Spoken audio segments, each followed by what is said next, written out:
everybody, welcome back to Buckets and Blasters. This is a podcast thing we're doing. It seems to be an annual thing, so who knows, we might be doing more, might be doing less. But this is episode 2. The first one was kind of a test, and we ended up talking for 3 hours. So we'll try not to do that today. And today, thanks to Matt, we actually have a proper microphone, so this shouldn't sound horrendous. Today we're going to be mostly talking about the Star Wars-y stuff, as you can probably tell by the name of the podcast. We are both stormtroopers, and while you're a death trooper, I'm a TK. And yeah, because I haven't done actual video review of Rise of Skywalker, I was going to, and I decided I'd probably just leave it for this podcast. Yeah, so. I think that was, I thought it was going to be a plan anyway. Yeah. So. And it's funny you say annually because this time last year you said that we probably did we actually did the first one. We did the first one, and I had a stonking cold and I couldn't talk properly. So it's really nice to be able to talk without having to force my vocal cords so much that for the next 3 days I literally I couldn't speak. This one had to translate everything for me. Yeah, so that's good. We actually have a second person, as it were, now. Yeah. I can be noisy. Did we mention Marvel stuff? We'll mention at the end as well. So yeah, we'll talk a bit but it's about predominantly that. Star Wars. So I don't know if you're going to get on future episodes. We'll have guest stars as well. Maybe how many people can we fit on this sofa? Yeah, that's the question. how many people sit on the sofa or video? I don't know. We'll think about something. We'll sort this out. This is a very professional setup right now. So if we glance over to the left every now and then, it's because we're watching the recording software. Yeah, we're just making sure it's still going. Yeah, it basically. doesn't bomb out. So and I will try my best. I promise. I will try my best not to mumble or ramble. Yeah, much as I did last podcast. Yeah, so. This is a test for us with the new. So yeah, right. I guess we'll get into it and talk about Rise of Skywalker. Yeah, spoilers ahead for anybody who hasn't seen Rise of Skywalker. So obviously now it's not in cinemas, and I don't know when it's going to come out on DVD, but. Yeah. Don't know. I haven't seen any release date yet for it. No, probably. I'm thinking spring. But spoilers for but we'll say it again beforehand. But spoilers for the Mandalorian in this podcast as well. But we'll get to that again. But spoilers for Rise of Skywalker now. So, what do you think of the film? Overall, I enjoyed it. I think it was actually the best out of the sequel trilogy. I had good fun watching it. I mean, it's still got a load of problems, but it's the one that's felt most like a new kind of breed of Star Wars whilst keeping some of the old stuff in than the rest. And obviously I enjoy seeing the Emperor back as much as I feel like, it's a bit of a cop-out bringing the Emperor back, but you can't fault Ian McDiarmid. Yeah. He's brilliant, so... Yeah. Thoroughly enjoy him as the Emperor. Yeah, I mostly agree with that. I did enjoy it, but there are parts of it that I don't like.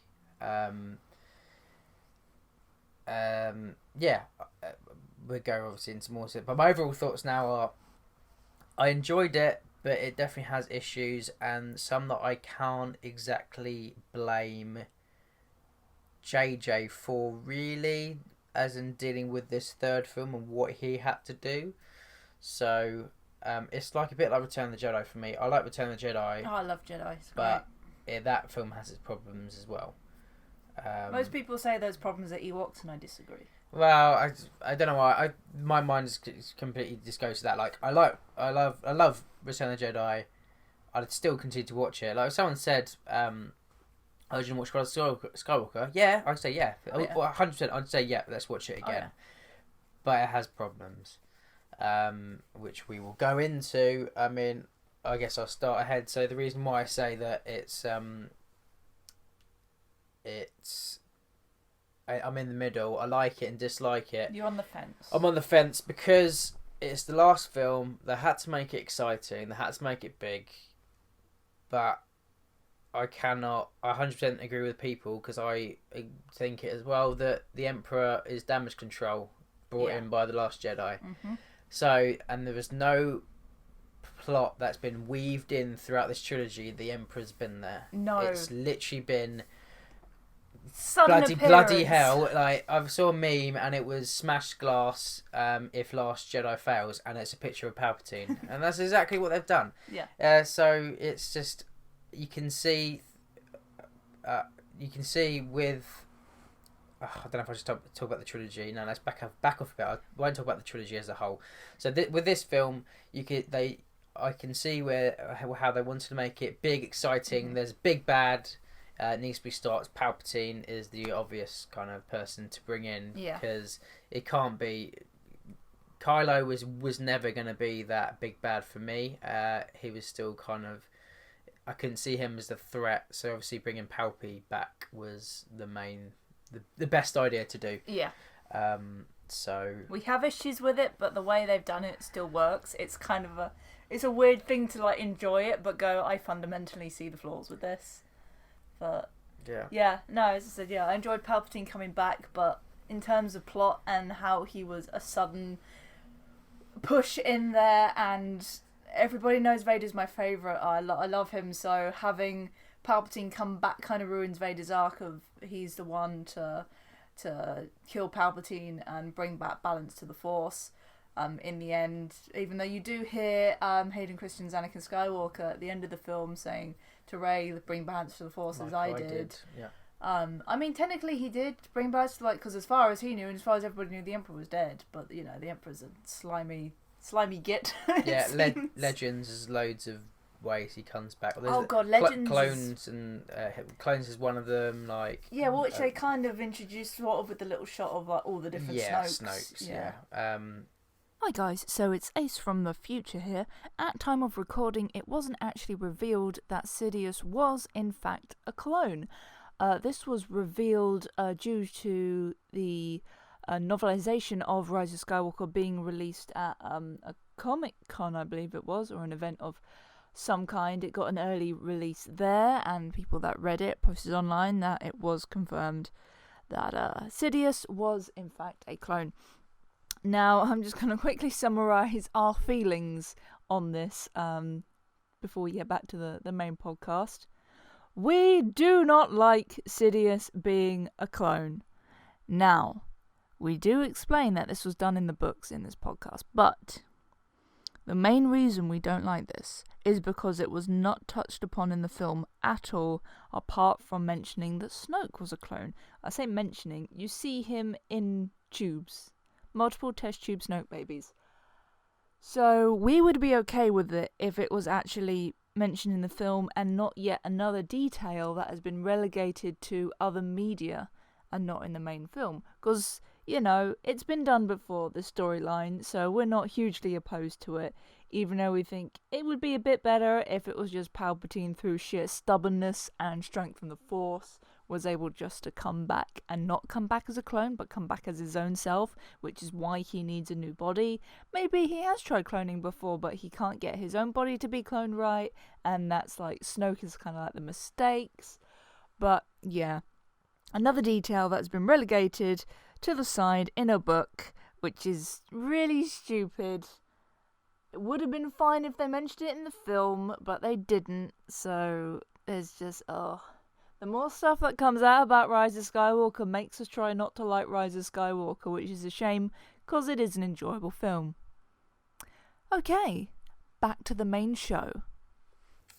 But yeah, I guess we're going to the good and bad, but just batting what you just said. Having the Emperor literally come back in the opening crawl was just annoying for me. When I first saw that, I was like, awesome, yeah. That's not the way I wanted the Emperor putting in. He didn't come back in the opening crawl, he came back in Fortnite. Apparently, which is even more ridiculous. Which is, in a online, whatever Fortnite's classed as, in terms of, because it's I wouldn't call it an online FPS, that's not what it is. It's an arena game. Yeah. It's like something from the 90s. It is very 90s. I remember Turok tournament and bloody Quake Arena. It's that. Fortnite is that. That was a bit before my time. There's game modes in those games where it is one life. It's just a blast from the 90s as far as I can see with Fortnite and PUBG, all those stuff that came from the 90s with like Quake Arena, Turok Arena or Turok Tournament, whatever it was called. So yeah, it's just weird. Like you have deathmatch, and I swear there was a mode where it was like Fortnite, but yeah. So yeah, it's just those games are weird to me. But yeah, the You said that the opening for the Emperor was in Fortnite, which is just I only found that out through someone mentioned it on Twitter, because Fortnite does a lot of things, like there's custom skins of musicians like Marshmello and stuff, and they do brand deals, and I thought, oh yeah, they've done a brand deal with Star Wars, so that means you'll have Star Wars playable characters. I didn't know you would have a plot point in Fortnite in a random arena game that has got nothing to do with Star Wars until they did the brand deal that brought in some characters. They've done it before with Endgame and Infinity War. They did stuff with Fortnite, but that didn't have any plot points. They just put items. Characters in it and items like the Infinity Gauntlet. So that works. I don't have an issue with that, but I have an issue when the thing that is mentioned in the opening crawl of the first line is the dead speak. Dead speak. Yeah, and it explains how the galaxy has just heard this message from the Emperor, which honestly would have been cool to see people's reaction to that, like, oh, man, the Emperor's back. That is, again, that would have been great to see, but we looked it up on YouTube, and it's just a very short audio clip when you finish like a game mode in Fortnite, which is Ian McDermott's voiceover. I can't remember. It's a very short audio clip. I can't remember what he said, but something about the Jedi. Yeah, I can't remember. It was so But yeah, you can look it up. But it was just a short little clip, and it was just like, that would have been so cool to like. Imagine if that was put at the end of Last Jedi or something. Last Jedi having a different plot. Yeah, I was going to save this. And that was like your as a whole conversation. But that's your sequel hook. Imagine that was at the Last Jedi, but it still wouldn't kind of make sense because Matt, save it for the overall trilogy. I'm going to shut up now. Yes. It would have made sense. I'm saving all that kind of why for the trilogy as a whole section. So I'm going to shut up. But yes, having it in Fortnite it's just confusing because like your main moviegoer, like a family man who probably takes his kids, or he's a massive Star Wars fan, to have it in some. I know Fortnite's popular, but it's not universally popular. Not everybody plays it, no. So it should have been in the main medium of the films. This Emperor speaking, it's just a bit weird. It's just strange. I mean, just to have the items in Fortnite is fine, like I say. There's a lot of things about this film that are strange, especially in relation to the Emperor. I was talking to you yesterday about it, about the first poster that was released revealing the Emperor is actually a Hot Toys figure, which Hot Toys are great. They've got really good action figures. They're very expensive. But yeah, so it's not a shot of Palpatine from the film at any point. It's not an old shot of Ian McDermott's makeup. It's not an artist rendition. It's a toy, and all they did was edit the eyes slightly, which was really weird that they just used a hot toy. And I don't think that hot toy was definitely not based off the new films, because it was an older hot toy, so it must have been like a Return of the Jedi one, you only got Jedi, or a different like Revenge of the Sith one, because the face is slightly fatter, which is weird to say, but when you're talking about the prosthesis. So yeah, you got that, and then you've got stuff that's only mentioned if you buy the Rise of Skywalker visual dictionary, which is one of the deserting stormtroopers Finn kind of gets together with at the very end of the film. Sounds a bit like she's flirting with Lando. Yeah, it sounds a bit creepy. It sounds a bit creepy the way it's written, but then it turns out she's his daughter that was stolen by the First Order when she was little, and then obviously got brainwashed into fighting for the First Order.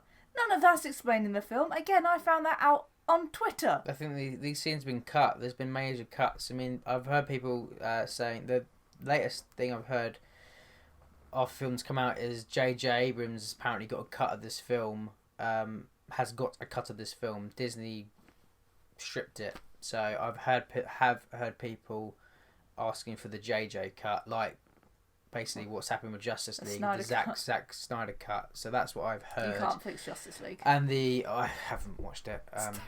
I'm not really bothered about DC's thing. It's just a quick peek out of Star Wars. Birds of Prey I've heard's good. I don't know if I want to see it. I'm just not feeling it. I've heard mixed about Birds of Prey so far. But anyway, back to Star Wars. So there's a JJ cut, and there's loads of concept art, and I've heard some stuff on Star Wars Theory, some insider stuff, and how stuff was changed, and what everyone was hoping for at the end with the Force Ghost actually appearing. Supposedly that was actually going to happen. The people were going to be there physically. Sorry, but because apparently that's what I've heard anyway on this video, is that was going to happen. But what kind of blows my mind is that was probably the first time you see Ahsoka as well in live action, if that was going to be the case. Oh yeah, that would have been. Oh man, that would have been so cool. And Daily Sakura again, but mainly of Ahsoka. That'd be the first live action Ahsoka. That would be. And I guess Freddie Prinze. Sorry, and Kanan Jarrus, Freddie Prinze Jr. Whether it be Freddie Prinze Jr. there. Or they did a Ray Park thing and actually have someone else, and then Freddie Prinze. It just would have been a nice visual thing to link. Yeah, apparently this is what I heard. So don't take my word for it, but I'm pretty sure this video did say that was apparently supposed to happen. It would have been better than just the voices. Yeah, it's a great visual link. I thought the Force Ghost should have, or especially Anakin should have been the one to appear. Oh hell yeah! To then again stop this kind of thing of. I threw you down a hole. What are you doing here? Yeah, exactly. He didn't bring balance to the Force because the Emperor's still alive. So to have Anakin come back and be like reinforced, be like, "Oi, I'm going to fulfill my prophecy again," supposedly, and let's chuck you down a hole or reflect your lightning back on you again, and then that's how you get killed. But yeah. So yeah.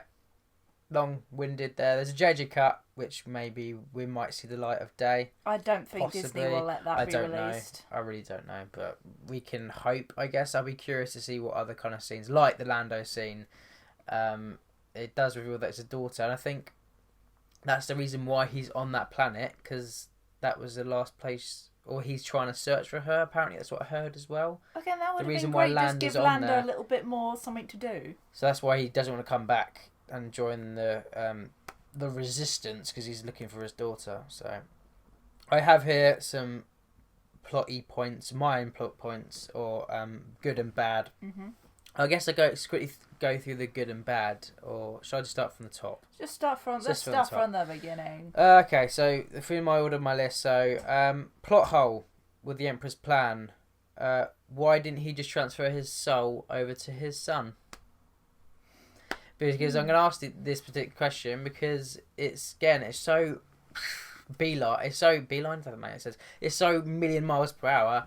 Why didn't he just transfer his soul to his son when he was young, when he was in his possession, as it were? I'm guessing his son wasn't Force sensitive. Or maybe But then they should say that. But they should say something. I think the films have really kind of screwed up this whole. If you're strong with the Force, you need to be related to someone who was strong with the Force. But everything, like, in other mediums have shown, like, through things like Clone Wars, Rebels, even the new Fallen Order game, the Force is something everybody has, but not everybody can use it. And if you're Force sensitive, like, literally, none of your family can be Force sensitive, but you can turn out to be Force sensitive because, like, the Force sort of just chooses you. Yeah, I think Obi-Wan wasn't Force sensitive. Again, I might be wrong here. I do apologise, but I know that he had a really tough time training because he wasn't in tune with the Force. So some of the stuff took him ages to master. But then, as soon as he mastered it, he was amazing at it. So yeah, you can have several generations of people just happening to be Force sensitive, and you can get a generation with someone who isn't. So that's the only sort of explanation I think would work. Was Palpatine was hoping his son was going to be this big Force sensitive person. Turns out he wasn't, and then they ran away. Then they had the grandchild, and Palpatine is always one that's like, oh, I can see the visions. I've foretold this or whatever. Overconfidence. Yeah, overconfidence is his weakness. But yeah, then found out his granddaughter was basically the new Skywalker, as it were, in terms of power. And was like, right, now I'm going to do this. Who knows? Maybe he saw it from the beginning. Don't know. That's probably an excuse they're going to use at some point as well. Yeah, most of the stuff's going to be explained in comic books. I know that. With this film, everything's going to be explained in comic books. How the Emperor survived, that's going to be explained in the comic book. Rey being the granddaughter and the son being picked, that was probably going to be explained in a comic book. So that's the one I had yet. Why didn't transfer his son? Maybe it's because he wasn't Force sensitive or as powerful enough, so it skipped a generation or whatever. I did have a little line of this. So it says, from the flashbacks, I guess his son had always been on the run away from the Emperor, and once they had a daughter, they knew she would be a threat or opportunity, so the Emperor came after Rey's parents. That's probably what you've literally just said. Mm-hmm. So then it's kind of all over the place, my notes at the moment. So, but you just have to kind of deal with it, I guess. Deal with our random thoughts. So I've got the good. I've got the comedy. What I liked personally was the comedy. There were some good comedy moments in the film. I like the Sith dashed force, the alchemy, the MacGuffin's lore. Even though there was so little of it, I still kind of like the MacGuffins, and it kind of goes back to the Sith. Yeah. And even though the Sith have not really been, again, this probably can cross over into the bad, but at the same time, the Sith really haven't been mentioned up until this last film again. So it's nice to it was still nice to kind of get the we get another Sith. I got a section. It kind of goes out of it, which if they went into it more, then this section here of the lore would have been so much cooler. You'll get what I mean in a minute. Action scenes, I thought they're pretty good. The Rey Kylo fight scenes were all good. I still don't know if I'm sold on this lightsaber combat they've been showing for the films. It just seems, I don't know. I mean, it makes sense for this one because none of them are well trained like the prequel Jedi. No, you're never gonna get prequel. You can't get prequel fights in the current setting because it just doesn't make sense. The old locations were nice to see. Like God knows how the second Death Star was there, but it was there, so it was nice to kind of and have the actual throne room music. Cues when he walks in. Mm-hmm. That was kind of like, that's pretty cool. And the visuals. John Williams. Well, can you just say John Williams, no matter what you think of any of the Star Wars films, the main ones, because obviously he hasn't done the spin-offs, I think one thing every fan can agree on is the soundtrack is always incredible, no matter what Star Wars film it is. Like, I've been listening to the recent one. As soon as I found it was on Spotify, I was like, ooh! And it's really nice. There's even, in some bits that sound a little bit like Indiana Jones. Yeah. There's a couple of bits in there that are a little bit indie. But again, you've got a lot of Return of the Jedi in there with the Emperor stuff and a lot of new stuff and some old bits. It seems like the current one is like a great little mishmash of old and new when it comes to the themes. And God, John Williams, man. Did he win the Oscar? The Oscars just happened. He was up for the Oscar. I don't know. I'm going to look it up. I'm going to find out if he won the Oscar. Yes, I agree with Boss there. All the Star Wars films, John Williams is just the man, isn't he, throughout the whole Todd saga. He's just puts, as soon as you hum the tune, you can get scenes in your head straight away. Imperial March, and then Imperial March going to the Emperor's theme. So the Imperial March, obviously, when Vader turns up, anytime Vader's on the screen. The Emperor's theme, he didn't win. He didn't win. Joker won. Oh, Joker. Okay. Fair dues. So yeah, he's just the master of themes, isn't he? Yoda's theme, Luke's theme, Leia's theme, Leia's, etc., etc. Throughout the whole saga, just he's amazing. Legend, man. He's just Which is music is what literally my next point on the good. So yeah, music. Rey and Kylo scenes probably the best thing about the film. I think they were done pretty well. I do like the Force bond thing they have going on. That's pretty cool. I was a bit like, how are they doing all these things? But because I pushed Last Jedi out my mind completely, it's established in there, this Force link, and Rey, Kylo has the rain on his face when he's talking to Rey, because obviously from Akato. So so those are the best scenes. And the fighting and they were the best thing about the film. I guess trilogy, but this film, their relationship was the best thing apart from how it ended. I will say that. Yeah, we can get to that. That will either in the bad section or the overall section of this, talking about this film. Luke done justice. I've put. I guess he has, because what.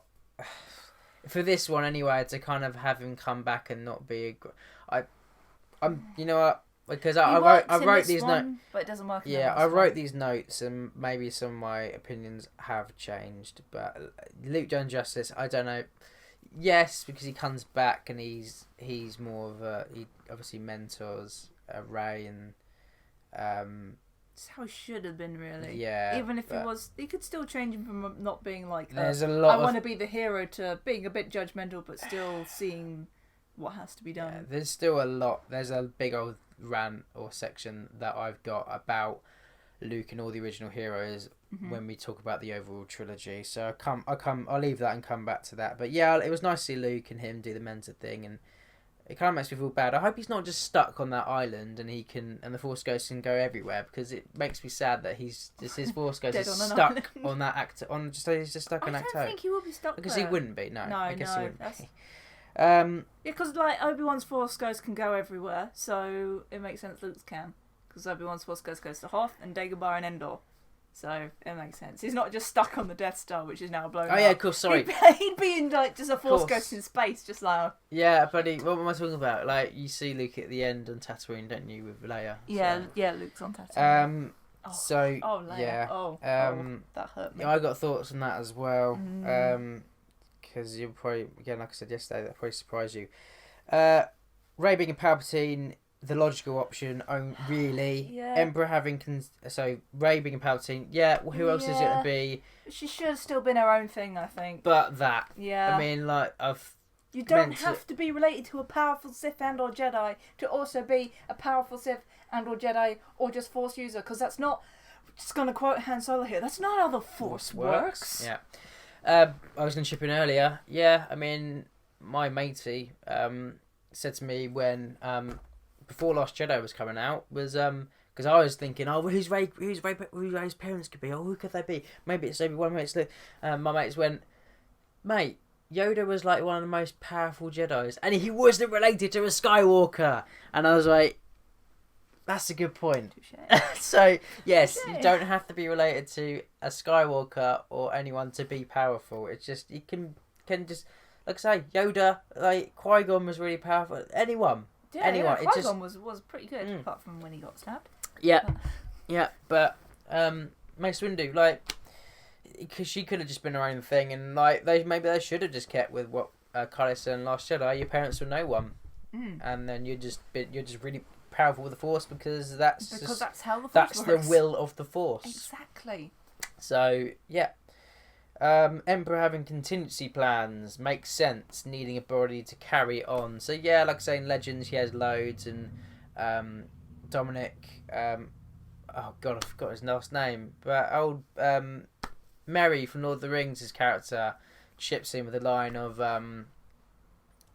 alchemy, like cloning. Only secrets the Sith would know, that type of thing. So that's obviously a throwaway line, that, but it's kind of linking to stuff that's happened in Legends of him cloning himself and having these contingency plans. And I guess like Battlefront 2 with the bombarding, and message droid and blah. If he was to die, blah blah blah. Yeah, but that kind of fucks that up. If you think about it, because he's not dead, so he has all the. Yeah. But I guess they think he's dead, so the Empire puts him in place. I've heard a good theory about this, though, of, with the Emperor, even if he's not dead, he's definitely not strong enough to, at the point of his death coming up to now, because we see him hooked onto this machinery, he's not strong enough to still be in a position of power. He can be overthrown, like, super quick. So the theory I heard about that, especially as related to Battlefront 2, was the Emperor does not want the Empire to continue without him. If the galaxy's under anyone else's control, that's not how he wants it, because he's worked so hard to rule the galaxy. So what he does is he starts tearing it down after his death. That's kind of why he bombards Imperial loyalist planets and stuff like that. It's like, if I'm dead, you guys ain't gonna keep ruling the galaxy without me. This is my empire. This is not how it's gonna go. So it still kind of works, but that's kind of how you have to think about it. But that's never presented as fact. That's just a fan theory I've heard, but that is the one that makes the most sense to me. This is like, he won't let anybody else take control, so he tears down what he's built until he's ready to come back again. Yeah. He's vindictive. So who slept with him to produce a child? That's what I want to know. Do it. Then my list kind of goes into the bad and I guess more questions. Like I said, I watched a little bit of Angry Joe because I know that reviews came out. Angry Joe was the one to first see that he said the film was as bad. One of the plot holes that I did think, like, mate, that's not really a plot hole. He did say that why didn't you ever take the galaxy instead of waiting on the planet? but then my rebuttal to that is, well, he needed body as he was chained to that machine. So that was kind of one that I kind of, I guess, I don't know what I said, but that's one of the plot points. I thought I'd just say that the Emperor couldn't go out and do what he wanted because he was hooked up for that life support machine. So yeah. He's like, oh yes, I'm gonna take this massive machine that's probably like the size of a massive truck with me through space because I'm not that strong anymore. No. So the man got thrown down a shaft and nearly vaporized. I think it takes a little while to come back from that. So my last bit is they did the best they could, which yes, they did. And then it goes on to my bad section and more questions and other stuff. So it's a bit of a jumble. So it's just going to go back and forth with bad feelings, and then some bits we'll probably go back to good. Yeah, I'm still looking forward to watching it again when it comes out on DVD. I'm going to watch it again, 100%. Oh yeah, I'll still go back to watch it. If you get the choice of watching Rise of Skywalker, Last Jedi, it's Rise of Skywalker. I ain't watching Last Jedi again. I don't want to watch it. Yeah, I don't need to. Unless it is a marathon and we had to watch it. That's the only time I want to watch Last Jedi. That's the time I'm going to be napping. So, the bad section that personally I didn't like. The Star Destroyers have Death Star guns. Yeah, it's a bit OP, but I see why they did that. They needed an end of world thing. They wanted a massive end. It goes back to they wanted a massive ending. They wanted a massive threat. So I guess that's massive threat. But at the same time, it's like, how? Like, but I guess it's been another 30 years since the Death Star blew up or something like that. That technology would have improved. None of this stuff's been. None of this stuff's been explained. No, it's just it happens. It just happens because it needs to be a big climactic thing, and I'm willing to accept it, but I'm also willing to see it's done. So yeah. I mean, I know. Another thing is probably getting back to the good and back section. The one that split in the middle was our good friend Captain Sohn did say that, when no one turns up in Last Jedi and then Lando goes round with the Millennium Falcon and asks for people's help, everyone just comes. Yeah. So that's a bit like... Yeah. But if we just expunge a lot of Last Jedi from our mind, that'd be great. Yeah. I mean, that's what they do this film. They pretty much retcon the Last Jedi. So, yeah. There's no other way around it. Yeah, there's no way around it. So, yeah. And I did love seeing Wedge again in the ship on the Millennium Falcon. That did make me so happy. And I do forget that he's actually Ewan McGregor's uncle. Yeah. So keeping it in the family. Wedge is Ewan McGregor's uncle. So whether he helps him get the part of Obi-Wan, who knows? I think it was one of the first films that Ewan McGregor had seen in the cinema, and he went to see his uncle in Star Wars, and that's what made him want to become an actor. Yeah. And so for him to get the role as Obi-Wan and be a major part of Star Wars, I think that's just adorable and awesome. So when I saw Wedge, I was like, yeah, it's a Wedge! Awesome, because I love Wedge. I know he's always in short. He's in short bits of the original films, but he's still a good character. He's still a good character. But if you played if you played Rogue Squadron, the voice actor, the guy who actually plays him, voices Wedge in those games. So that's when I saw more of his character as well. And he's in this small snippet in Jedi Academy as well. So that's quite cool. Oh, cool. Yeah, I'm glad he got a bit more. Because, those games were a little bit before my time of gaming. So. Yeah. So one that really annoys me throughout this whole trilogy, again, going to wait, but just for this film, Rey, no costume change for Rey. In this one, it's just gets the hood and the robes are white. Give more of a costume change. Make it interesting. Because look back at they're just all the same. It's just different colour palette of the same costume over and over again. Luke gets a bunch of different costumes in the original trilogy. Exactly. And they're all it's cool. Just I don't know why they just didn't bother doing them. Just a big overhaul. Like they almost got it. They almost got it with the ending costume in Force Awakens, and then she wore it a little bit when she goes to visit Luke, and then a little bit in Last Jedi, the different sleevey kind of costume one that thing. Looks a bit warmer. But then it just goes back to a grey colour palette of the Jakku. Yeah, I understand if you're comfy in that clothing, that's what you've always worn. But come on now, you can try some different clothes. Or just from the costume designer standpoint, I bet they were going mental. Like, oh really? Can we not have a different costume, but it's not just the colour palette swap, please? So yeah, that's point that was just a bit stupid for me. Stuff I didn't like. Massive one for me. Didn't explain where the lightsaber came from. The film makes it important, and it's buried at the end. Maz says nothing. I'm sorry. Oh God. So let's quickly throw talk about the trilogy as a whole, just for this section here, because no, it's not swearing. Lazy something writing. If you could have had any lightsaber in Force Awakens, but you chose to have Anakin's lightsaber - Luke's lightsaber. So you can't tell me, you cannot just use the throwaway line of it's a story for another time. No, you've got to explain where it came from. How did it come? How was it collected from Cloud City? Because it should have just been, if that's the answer, it should have just been any old lightsaber, which ended up being Rey's or Leia's or whatever. It cannot be Luke's or Anakin's lightsaber, because that lightsaber is important. So to not explain it is stupid just bad writing, and just to bring this lightsaber back. No, you've got to explain it. I want to know how it was found. I haven't read any comic books, because no doubt it's going to be explained in the comic where it's found. Explained in the book or somewhere. Whatever, but it should have been explained in the main films.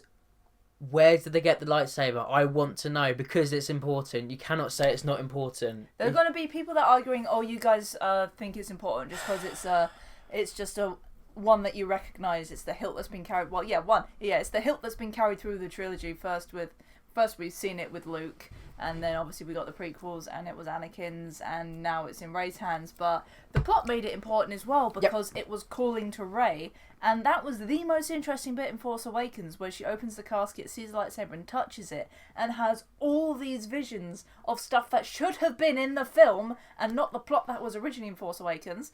And so this lightsaber is a key important part of it, and then Finn uses it. It's a very iconic thing. So to go, where'd you get this? And you go, I'll tell you later, and then never explain. It's a bit like. And she's in the last film, and I was waiting to hear her story, but as you rightly said, I rambled too much. I completely said, and the main reason why it's important, because Rey has these flashbacks when she touches it, so there's history, and it calls to her. And Kylo wants it back, and there's a fight over it in Last Jedi. The saber is important, so it's kind of. So don't say it's not important. Don't say it's not important, because it is important. It should have just been a random lightsaber, like, oh, it's a lightsaber, not, oh my god, it's Anakin's.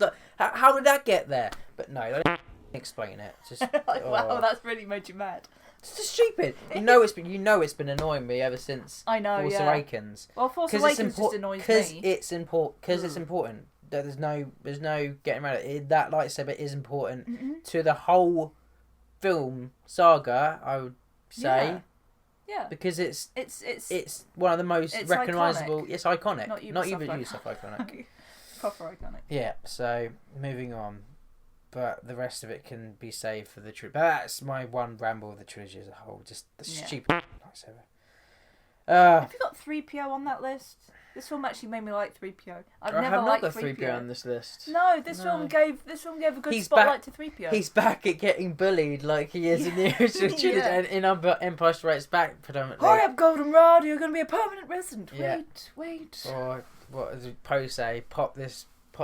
Like when they talk about cracking his head open and getting the code, and 3PO's like, "Excuse me." What? And Finn obviously saying, "Is everyone all right?" When they drop down the pit, and 3PO's right behind him and says, "I'm good, thank you, sir." Also, even though he didn't ask him, so yeah, 3PO was funny in that. But again, with that can transition to the bad side, because the trailers tried to tug at your heartstrings, saying, "Oh, they're taking one last look at my friends." But R2 just you know as soon as as soon as they mentioned R2 having a memory backup, that's how it works out. So that emotional moment is just no point. Yeah, I did feel something for the replay. I was like, oh my god. The trailers, I thought, is he gonna die? Like, but no. As soon as like, what is it, 10? When they say, oh, it's code, and he says, oh no, astromechs, data drives or whatever, very temperamental. Was that? Oh no, they're just going to restore. I know R2's going to be like, he will look after that. But as much as they argue, they love each other. They're like a married couple. Married droids. Yeah. So I got the dagger is. I think the location of the Wayfinder should have been a Sith holocron. Yeah, because and what Rey happens could have used it as she's a Palpatine. Yeah, what happens if because the dagger is the shape of the Death Star Yeah, wreckage? so What happens if the wreckage moves? Yeah, exactly. Or, it's in the middle of an ocean. I didn't get that. Like, it's the dagger's obviously been made after the Death Star's been destroyed. Yeah. So I guess you could argue that they've gone on there, found the vault in the chambers, and then made the dagger. But it's just people seem to think that the dagger was there before that, and no, it's that's quite not it's possible. quite an old dagger or whatever. But I don't know. Yeah, but the dagger was it should have the whole the wreckage would have moved over a few years. To kind of link it in with other stuff, other Star Wars mediums. It could have been Sith Holocron, but unfortunately, Holocrons haven't been established in the main films. They've only been in the animated series, and I think it would have worked than the reveal of Rey being a Palpatine from. It was from Palpatine, wasn't it? Was it that Rey was one of him? Who was the reveal who revealed it to her? It was Kylo. Was it Kylo? Kylo on the ship when she's escaping. Yeah, so that would have been a nice little precursor if she could use a Sith Holocron without being a Sith. Yeah, that would have been like, oh, and people would have gone. People would have gone, oh, well, that's never been established, but yeah, it's been established in Clone Wars, Rebels, all that stuff. So it would have been nice, but most of this stuff, obviously has already been established, but not in the main films where your main audience are going to be. So that's just my idea of maybe they should have used a Sith Holocron to find the Wayfinder, but yeah. Also, what is it with these films and maps leading to locations of important characters that they shouldn't be finding? The map with Luke and the map to the Emperor. Yeah. Stop it. We'll talk about Yeah, we'll talk about that later. Anakin or all Jedi voices should appear as ghosts to help fight Palpatine, which we have mentioned. I'm pretty sure that was gonna be the thing. Like, there were massive rumours of Hayden Christensen actually being on set, and it would have made that scene a whole lot better if they're all standing behind Rey, and Palpatine's thing of saying, well, bringing all I am all the Sith and I am all the Jedi thing, that was like, what? But don't know. At least we had something. We had something, Wouldn't but have been the best I version, still don't get the thing of all the Jedi are now manifested within Rey, and then all the Sith are manifested in Palpatine, because really it's more of them being just like that's more Palpatine's ego, I think. Because I say, you know how Sith culture works, they kill each other, so none of the Sith are gonna be happy with that if they're gonna be in one being and they're trying to kill Palpatine in whatever way. It's the same like back and forth that he had with Luke and stuff, just different dialogue. It's the same ego. I go back to Palpatine's son. Why not use a son? That just needed explaining with a few more lines of dialogue, like we say, if he wasn't force sensitive or whatever. Yeah. So we can move on from that. New force powers. I guess this isn't in the bad section. This is more of the discussion. So force heal. I know that from the games. It works differently in the games. It just heals you, doesn't take your life force. Force projection is not new, I've put. It was established in Force Awakens, water on face. So yeah, back to force heal. Yeah, force heal doesn't work like that in the games. They've like mixed forced heal and forced drain into the force heal. Force drain, basically in the games, is the dark side equivalent of force heal. You suck the life from your opponent and it gives you life. And force heal, the light side power, it literally used the force to heal. So they've mixed those two into one to basically give you the climactic. I keep saying that word, to get the ending. Where Ben has sacrificed himself to save Rey. So, but that force power has been established, but obviously I guess the games aren't canon anymore. They're considered legends. So yes, it's just weird. That was weird seeing that new force power. But again, I do like the fact that they're introducing, even though it's quite late with this trilogy, introducing new force powers and not just letting everything stagnate. That's the one thing I'd always praise Last Jedi for, was bringing mystery to the force, because I don't think the force is something everybody should be able to fully understand. But again, this is coming from when like Last Jedi and Force Awakens came out. I'd just come off the back of finishing my first ever playthrough of KOTOR 2, and anyone who's played that will know like how in depth the story and the lore goes into the Force and the mythos and the views of the Jedi and the Sith and how neither of them are right in their own perspective, and it takes a balance to understand the Force and all these different characters and their different views on it. And you do get a little bit of that in this film, which is nice. So I do appreciate new things being added to the Force, which technically aren't new. As you said, they're in the games. Obviously, they're in the games as a game mechanic for healing, which is what you need in the video games, as well as, you get med packs and stuff. But again, it's nice to have new things shown to the wider audience, because as we said, not everybody plays the games, not everybody reads the books, not everyone buys the comics, so the films are the one sort of point which everybody knows who watches them. So just bring more cool stuff into the films, which obviously we can't do for the main stuff now because it's all finished, but it still has potential for all of the spin-offs to have more of an in-depth look at the mythos and how the Force works. But I don't know if we'll ever see something like KOTOR come to the big screen. I really hope we do. I hope so. I hope so. I'm not sure if it will happen, or if it does, it won't happen soon. No, this new rumoured trilogy is in the High Republic era, whatever. We've looked it up and it's so little information.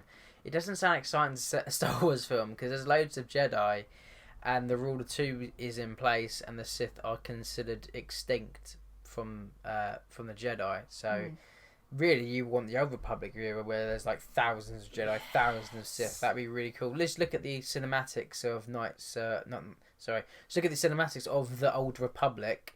That, and as an animated film, I'd love to watch those because they're just beautiful. They are great. It's and just a shame it's for an MMO. Action. And MMO. So that's not my jam. So, just looking at my list, one thing I mentioned before, it gets into other stuff. Or no, we'll wait. Don't listen to me. We're just go get what about to Babu it. Frick? Is Babu Frick on that list? I like Babu. I don't get the. Yeah, it's a funny character. It's a funny character, but I wasn't like, oh, Babu. No, I wasn't like that. I was just like, yeah. The greatest thing I heard about that was, again, on Twitter. Someone was in a cinema where they could hear the film in the next room being played, and it was Rise of Skywalker, and they were watching some kind of like I think it was like a history-based film, and the film they were watching was a very poignant death scene, very emotional, and it got to a point in the film where it was very quiet. Someone had just died, all the characters were sort of lamenting over them. There was no dialogue, and she said all you heard from the theatre next door was a very muffled Babu Frick going, "Way!" just as this person's just dropped dead, and she said it's like the funniest thing. That is kind of after reading that, I'm like, yes, I have a great appreciation for Babu Frick and him messing up other people's films. Oh no, it's a fun fact that Babu Frick is voiced by the girl who played Moaning Myrtle in Harry Potter. Yeah. I thought it was a bloke. It was not a bloke. Nope. So yeah, Babu Frick. Yeah. It's just a fun little character. It's a fun little character. Fair enough. Of course, I like it. I champion the Porgs. Yeah. So I've got on my one. I'm still 50-50 on the film. I've got. I like it, but it's just got bits that annoy me. But then I put updated, disappointing.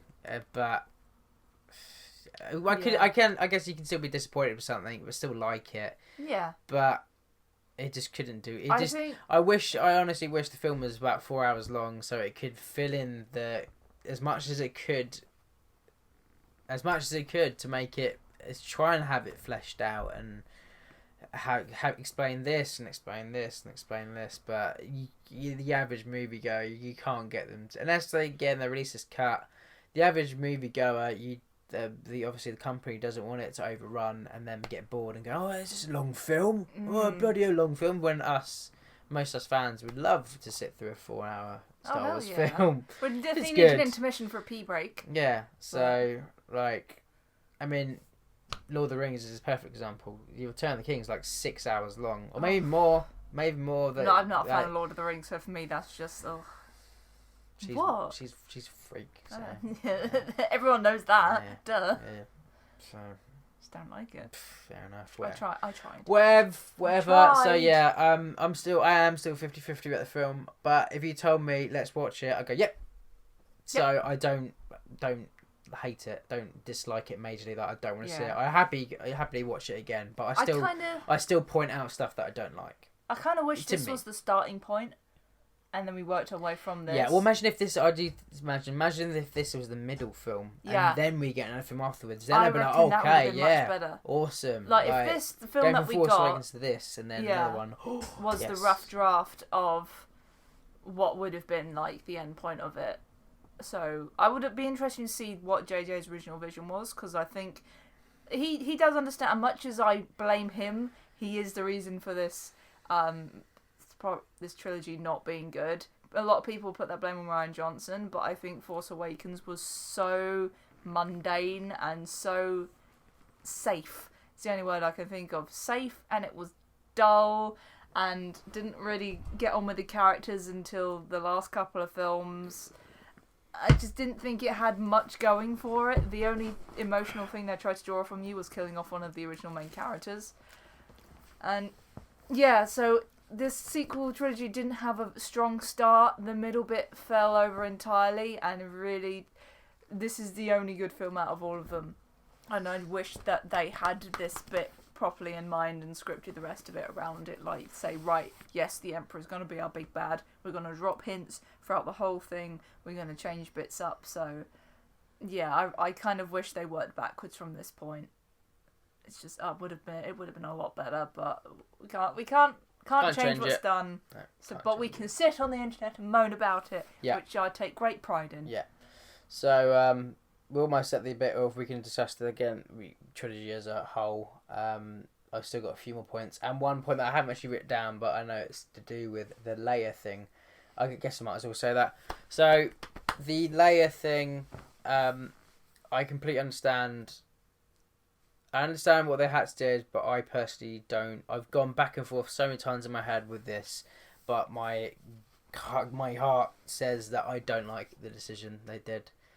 But I understand they had to because she passed away, but I just think I just saw it as bad taste because she died, so I really do think that they should keep Leia alive in the universe. But I know that she couldn't be on screen. Can do it. No.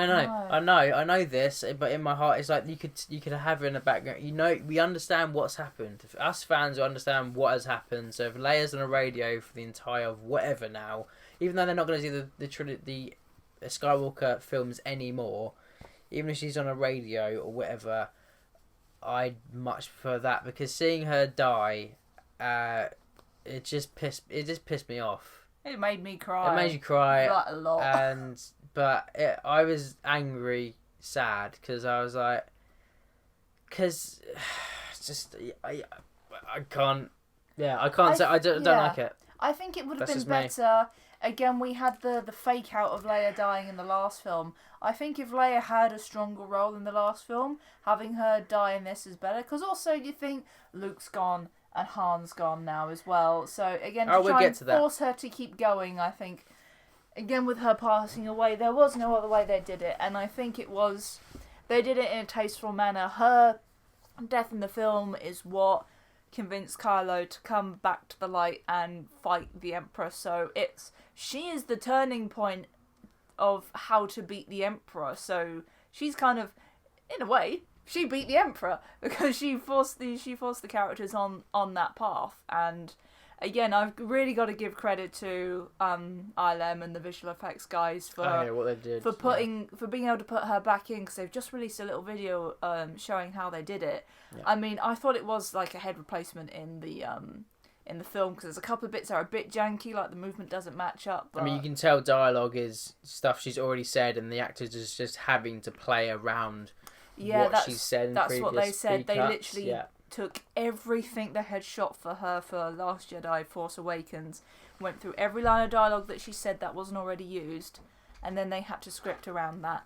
So it felt like it fit more in, and the way they achieved Leia was, I thought it was put on an actor's body, like another actor's body, but it's fully digital. Her body is fully digital, it's just her face has been superimposed onto a digital form of Leia, and I think it was done really, really well. They used her where they could. I think Carrie Wood now she's passed on, we've been happy that she is able to finish the trilogy even not being there. Yeah. And that she got a good ending. And again, Chewie's reaction to Leia going, that's what got me. I was like, oh, okay, no, I can't do this. That was hard to watch. Just like he's basically lost everyone. He's lost everything. He's alone now. Poor Chewie. And we thought he was going to be dead for a bit of the film as well. Yeah. But, oh God, all the original cast are gone apart from Lando.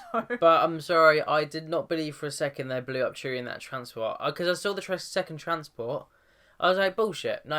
Because I was like, oh my God, they just killed Chewie. It's like, no, Dad, they haven't. 100%. They would not kill Chewie they know like they can't that. Kill Chewie. They know Chewie's important. Bull. That he's just been killed. No, not believing it. Oh look, second transport. Literally a second after that scene, they say that they've got a prisoner. I was like, there you go. So no, didn't believe it for a second. So, but the Leia thing, yeah, I just can't shake the feeling that I had of it. Just really annoyed me, but I know I'm quite surprised. I understand what they had to do, but for me, I think she it's should have nice been kept. Yeah, she's with Han and she's with Luke now, so I think in a way it's probably nicer. We'll get to that. Yeah, we'll get to those points because again, I'm not happy that everyone's dead, pretty much. But again, we'll get to those points. If anyone had to go, it would be Leia, because obviously you can't continue on with Carrie. Yeah. And so yeah. We get to the. We're nearing where we can talk about the trilogy. Hillary as a result. So that's gonna sound good on the mic. Again, we're nearing it, but still some stuff to do with Rise of Skywalker. Yeah. So I bet. Well, you probably do know, but I bet you didn't know that first planet we open up on. One? No, the first planet we open on with Kylo when he's killing those people. Oh, is that Mustafar? That is Mustafar. Yeah, I bet you didn't know that. No, because it's got trees on it. Because it's got burnt trees, and I'm pretty sure it was going to happen. That should have gone to Vader's castle. That he was going to find the way. I think either Wayfinder is a. I think he was going to go to Vader's castle, and the concept art and stuff that I've heard, there was going to be a scene in Vader's castle, and then Kylo sees the manifestation of Vader in front of him. Apparently, but even so, if they didn't, how cool would it be to go inside the ruins of Vader's castle, and then Kylo see a manifestation of Vader, and then later on in the film he sees Anakin. So you see that you see Vader, and then you see Anakin. Yeah, that would have also helped push him over to the good side as well. So yeah, I bet you didn't know that first scene was Mustafar, because the visual book says that it's Mustafar. And obviously when you see the planet, you're like, that looks like Mustafar. So, and the audio recording's still going. Woo! It's fine, it's just the thing cut out. So yeah, they don't explain that, and how cool would it be to see Vader's castle in ruins, and then him see almost like him in the same position where Krennic was in Rogue One, and then you just hear the breathing, and then Vader walk up. That kind of almost like ripping that scene straight into that. That would have been awesome. So yeah, imagine that. But it's so once you see this, when the first time you've seen the film, you're like, it's a million miles per hour, but it's a lot smoother the second time around you watch it. But yeah, imagine if they did more of Mustafar. Yeah, because that doesn't look like Mustafar. Huh? Yeah, because it doesn't look like Mustafar. No, it's because there's trees, but it follows on. I guess it follows on after, obviously, the game where you were still alive. But you shouldn't have to play Vader Immortal to know this. Yeah, exactly. So which we can't play because we don't own an Oculus Rift. No, we watch playthroughs of it. Yeah. So that's the only way we God, can I do wish it. I could play that. Trouble is, it's me, so every time he appears on the screen, I just kneel. Kneel. So, teach me the ways of the Force Master. What Finn was going to tell Rey throughout the film was that he was Force sensitive. That's what he was going to tell Rey. I thought it was going to be "I love you." I love you. Yeah, people get saying that. Even John Boyega had to go out on Twitter and say, "Yeah, by the way, guys, Finn wasn't going to pour his heart out and say I love you." Yeah, but then it shouldn't have been presented like that, because you wouldn't say in a moment of death you wouldn't go, "Oh, I'm Force sensitive," and then die, would you? That's no one would do that. In a moment of death, you just if you have feelings for someone, you tell them. Yeah. And it totally should have been for Poe. Oh yeah, that was apparently going to be a thing as well, and Disney said no. People were thirsty for Finn and Poe. It was going to be a thing though. So from what I heard was Poe and Finn were going to have a gay relationship, and Disney went, ha! No. So whatever, but if it did, awesome. But people were thirsty for that, so which is fair. You got the fan fiction and all that stuff. So where's my Emperor fan fiction? There is Emperor fan fiction, I'm sure. There is. I did look because I bet someone's written some. I have. Right. We have the section I have kept on badgering about. We can now talk about the trilogy as a whole. So that is Rise of Skywalker. That is all our thoughts there you together. Go. As a whole. Go. As a whole. So I do like Rise of Skywalker. I will still watch it, but it has issues. So let's go with the trilogy as a whole. So this trilogy should have been a passing of the torch, with the old cast members reuniting as Lando says, "We had each other." Then we could get the introduction and learn more about the new characters. So yeah, this trilogy should have been all the original gang, and then they slowly phase them out towards the end film, and then you get this new trilogy with Rey, etc., etc. Mm-hmm. That would have been much better. Yes. Because I'm going to have to go through my list because I got points all over the shop. So that's just that. Yeah. So it should have been a passing the torch. Many people I have heard say that in our group. This should have been passing the torch because all their heroes are dead. So all the heroes they liked and they could relate to, and Han and Luke and Leia were were the unstoppable heroes, and Luke was always the optimistic. He turned the most evil man to the good side. As soon as his nephew turns around, he gives up and walks away. So, and as I've reiterated in these other bits, so yeah, all the OG heroes are dead, which, yeah, if this is passing the torch, I would have been fine if this was the films after that. Because you can see, with this trilogy, one director had one vision, another director had another vision, and then they just didn't talk, or Disney just gave a shit, or think Force Awakens. I think the Last Jedi, was being written as the Force Awakens was being shot.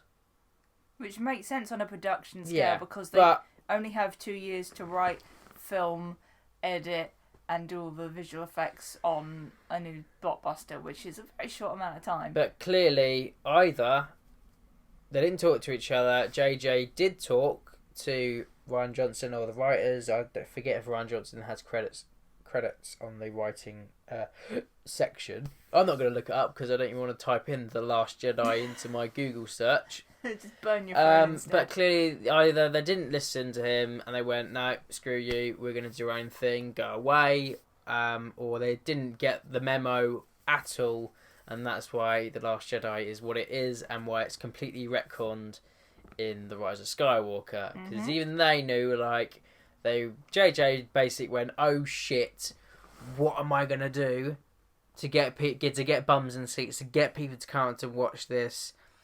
Quick, emergency, we need all hands on deck.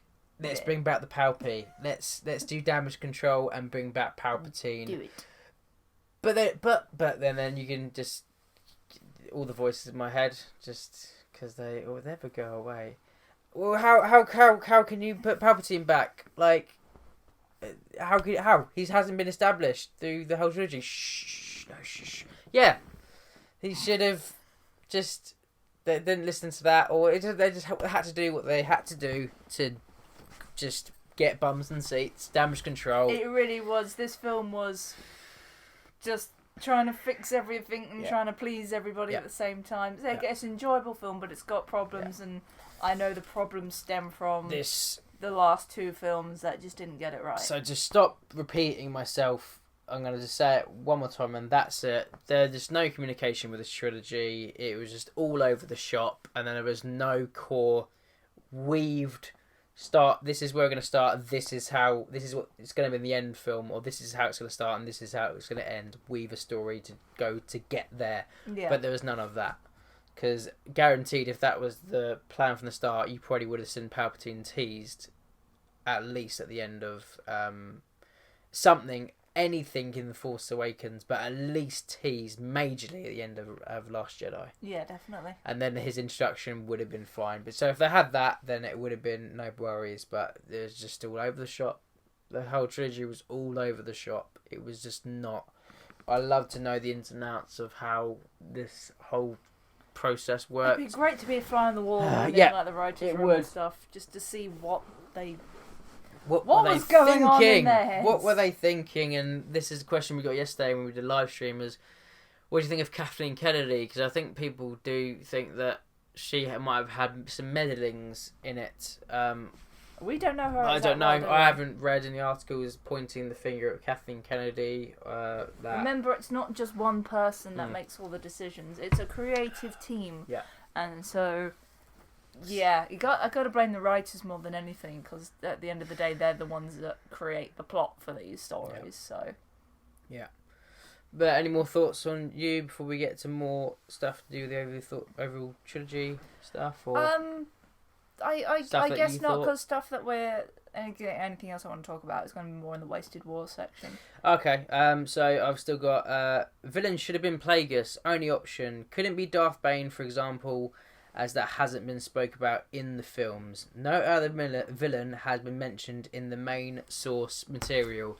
So that goes back to my whole thing of Palpatine should not been in it, full stop. It should have been Darth Plagueis, because he's the only one that's been mentioned. Everyone was banging on about Snoke being Darth Plagueis. It would have worked. Yeah. It would have worked, because it goes back to Emperor's weakness in Return of the Jedi. His overconfidence will be your success. Your overconfidence is your weakness. Your weakness, your undoing, or whatever. Your faith in your friends is yours. Yeah, in Return of the Jedi.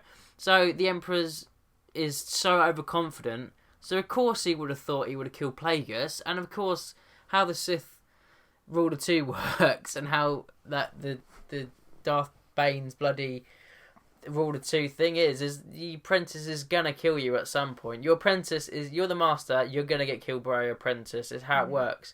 But Darth Plagueis being who he is, and he can cheat death, of course he would have done it for himself, and of course Palpatine would have thought he would have killed him because he's all confident and he's the best and blah blah blah blah blah.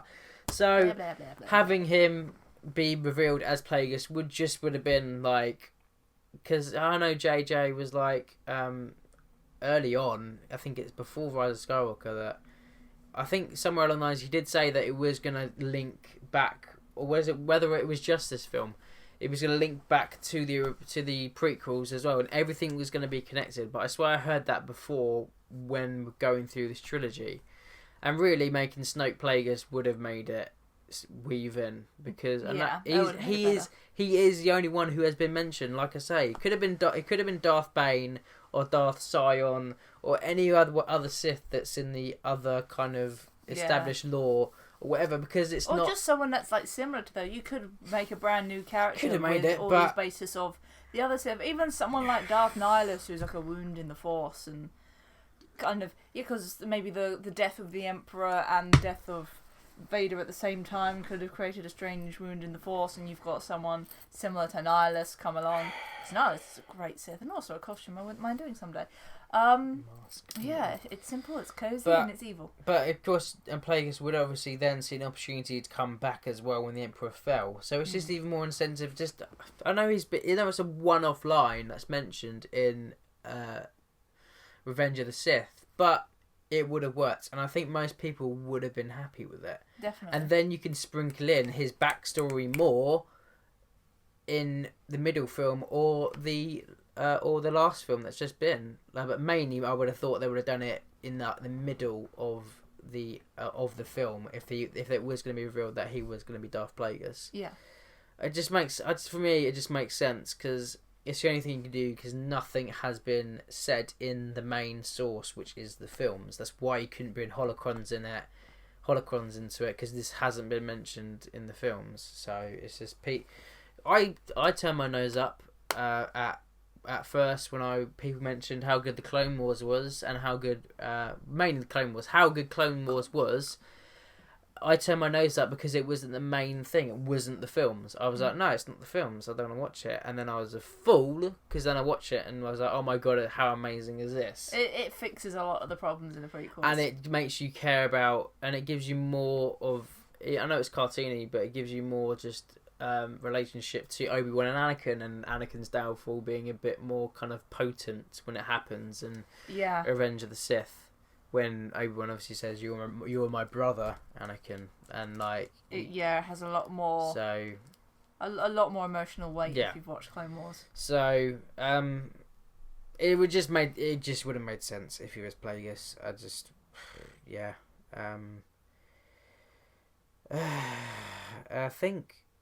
I think that's kind of it for the overall trilogy. So unless you got anything else to kind of go on, but it was all over the shop. It was. And it was disappointing. Majorly disappointing. I like Force Awakens and a boss doesn't. I still like Force Awakens, but it does make me sad now when I watch it. All these great things that it was building up to pretty much just hit the fan with the whole thing because people didn't communicate. It just wasn't put together competently. It wasn't great. I think they tried to play it too safe at the beginning, so it really got started on the wrong foot. I think it really wanted to open on something very strong and have a very clear idea where the characters were gonna go, because as we'll mention in a later section, a lot of them have a lot of wasted potential. And it's really sad, like I've said many a time before, how much I was looking forward to Force Awakens, and you could argue, well, you just got caught up in the hype train and nothing could live up to the hype that you can have when you're like us, and like literally we've grown up with the Star Wars. Like, we're not old enough to obviously have grown up with the originals, but to have, again, for our ages, we've grown up with the prequels, but before that we grew up on the special edition of the original trilogy. So the original trilogy was something I've always held very dear to me, and I've always loved the prequels because I was the right age for them when they came out. I was like, what, 5, 6? No, about 5 when they came out, maybe a bit younger than that actually. So it was. We were saying today that the special editions should be on the Blu-ray. They Blu-rays, should, not the Blu-rays being the Blu-ray, not the Blu-rays being the Blu-rays, but the special editions on Blu-rays, Blu-ray. Because they had some of the best changes. Blu-ray changes are dumb. I hate them so much, but I was really looking forward to. I was so hyped to watch Force Awakens. Like the trailer for it. The first time I saw the trailer, it was off camera. And I cried because like John Williams music gets me all the time. But it's just the Han and Leia like theme and and just seeing all this new thing and like new stormtroopers, and I'm like, well, this is going to be really fresh and new, and Disney are going to take this in a bold new direction, because people go, oh, this is a way for kids to get into Star Wars. You know what's a way for kids to get into Star Wars? Star Wars. The originals. Anything. The prequels. Everything else that is Star Wars, kids, you don't need to show them the new stuff because it's been done twice before. And then for Force Awakens to come out and it be a beat by beat New Hope, it's like, I was so disappointed. I was sitting there in the film going, right, it's gonna, any minute now it's gonna get going and here's the new stuff. And then that's when Rey touched the saber and I went, right, here we go. And then it was that short bit and then we went back to a really dull, really predictable plot. And I was like, oh. Okay, and it really killed my vibe. I did a troop for it like 2 days after I went to see the film. I did a troop that weekend, and that was probably the poopiest I've ever felt on a troop, because everyone was like, "Oh, we love Force Awakens," and I was the one that was sitting in my bucket going, I thought it was a load of old poo. So, and then Last Jedi came out, and I was like, right, and I did enjoy it when it first came out, because again, I'm the kind of person that was like, I like the Force stuff, I love the Porgs, but I think what they did with Luke was, I understand him changing over time, but it wasn't amazing, and I really didn't like what they did with Leia. All the stuff in Canto Bight, I hated. I thought that was stupid. The forced romance between Rose and Finn wasn't great. Yeah. And it's the whole ending of we've all given up hope, no one's coming, and that little kid with the broom, and that thing also leads nowhere. I just remembered that. Yeah, and it just seems that was just a lot of wasted potential in that one. But again, the stuff between Kylo and Rey was really interesting, and what started to get me to like the characters more, especially Kylo. And then this one was just more fun with the new things and because we got a new force power, so the new things are being introduced, but we still got some old stuff. Obviously, like I said, I enjoyed the Emperor coming back, but you could have taken him out and had someone else in there and it still would have been as enjoyable. But I did go into it this time with the understanding of this is the final film. It's not going to be great because of what's come before. So it's kind of got to be like, right, you got to just take it as it comes. And I did find myself enjoying it. Very dark. Shot very dark, so it's going to be interesting to watch it on DVD, because when you're doing it, because we did 4DX when we saw it together, it was 4DX 3D, and I find when you're watching stuff that's shot very dark in 3D, it's a little bit hard to focus. It's a bit better when you're watching it in 2D, but yeah, very, very dark at that beginning bit. But the whole beginning first part of the film, I was like, whoa, this is cool! I really enjoyed that. So yeah, like I said, I just kind of wish that the last film was the touchstone to try and branch everything off that, rather than being the thing to try and fix everything else, you know? So, yeah, disappointing, and I'd happily watch the prequels over the sequels any day. I think that'd be my answer as well. Yeah. I'd happily watch 1, 2, and 3. I might have to watch Revenge of the Sith today, actually. I'm kind of feeling like it. Yeah? Feeling like watching Revenge of the Sith at some point. Cool. Yeah, I have to dig out my DVDs. Right, I guess we're on to the section that we mentioned, that was briefly mentioned, wasted characters. So this is a section called Wasted Wars. All the characters that have been wasted over this trilogy. Yay. And what better person to start with than Captain Phasma? Why? The Boba Fett of the new trilogy, supposedly, that was said. That was, because it was in Empire magazine. That was the title of the article that was introducing Phasma, was she was going to be the Boba Fett of the new trilogy. And people go, well, Boba Fett didn't do anything. Boba Fett was the reason that the second half of Empire Strikes Back happened. True you fools. Just because he had a poor death doesn't mean he didn't do anything. Yeah, I don't know why George did that death of poor Boba, but it didn't get that Phasma just got a beating compared to what happened to Boba Fett. She was just this badass commander with this armor. It looked awesome. She gave me hope. Poor Gwendolyn Christie. Is it Gwendolyn? Gwendolyn Christie. Yeah, I mean, amazing actress. And just as a Phasma, she would have killed it if she got a bit more screen time, but she just got hardly anything. She died twice. She's thrown in a trash compactor, and she's in it for 10 minutes. She let the shields down. You've got armor that deflects blasters, and you had a blaster pointed at your armor. Yeah, she should have just beat the out of Han Solo. Yeah. And then it would have been. Then she would have been over. It should have been. She should have fought for her life, because she's got the bloody pole as well. That should have all been in Force Awakens. She fights for her life and then gets kicked out of a door or something, and then they just put the shields down. But she's just so wasted. And obviously in The Last Jedi is okay, second time round, come on, you can do something. And then they just kill her off, and of course the deleted scene with her death is so much better. It's so much better than what's in the main film.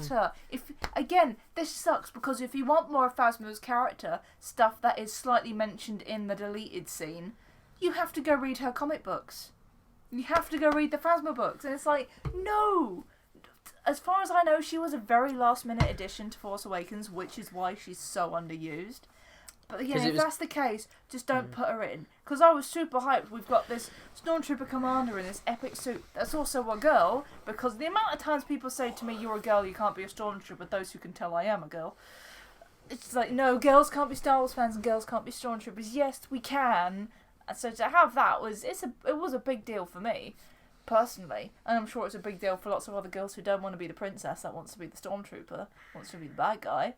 And yeah, really, really underused, and could have been so much more again, if you weren't going to do much with her in the first film, just keep her alive, and bring her back for the second one in a much better way, and don't just give us 2 possible deaths. Like, you don't see her die in the first one, but you assume she dies with the planet blowing up, and then she gets brought back, and then she gets her ass beat, and then she dies in another explosion. Honestly, I was half expecting her to come back in this one. With I was waiting hand. for her to come back and go, ha ha! 3 times the charm. Yeah, that is so wasted. I mean, it's awesome to see the cosplays of Phasma. I always go, yeah, awesome Phasma. Oh, yeah. But it just makes you sad how that character was treated. I was so close to getting a Phasma costume. I really was.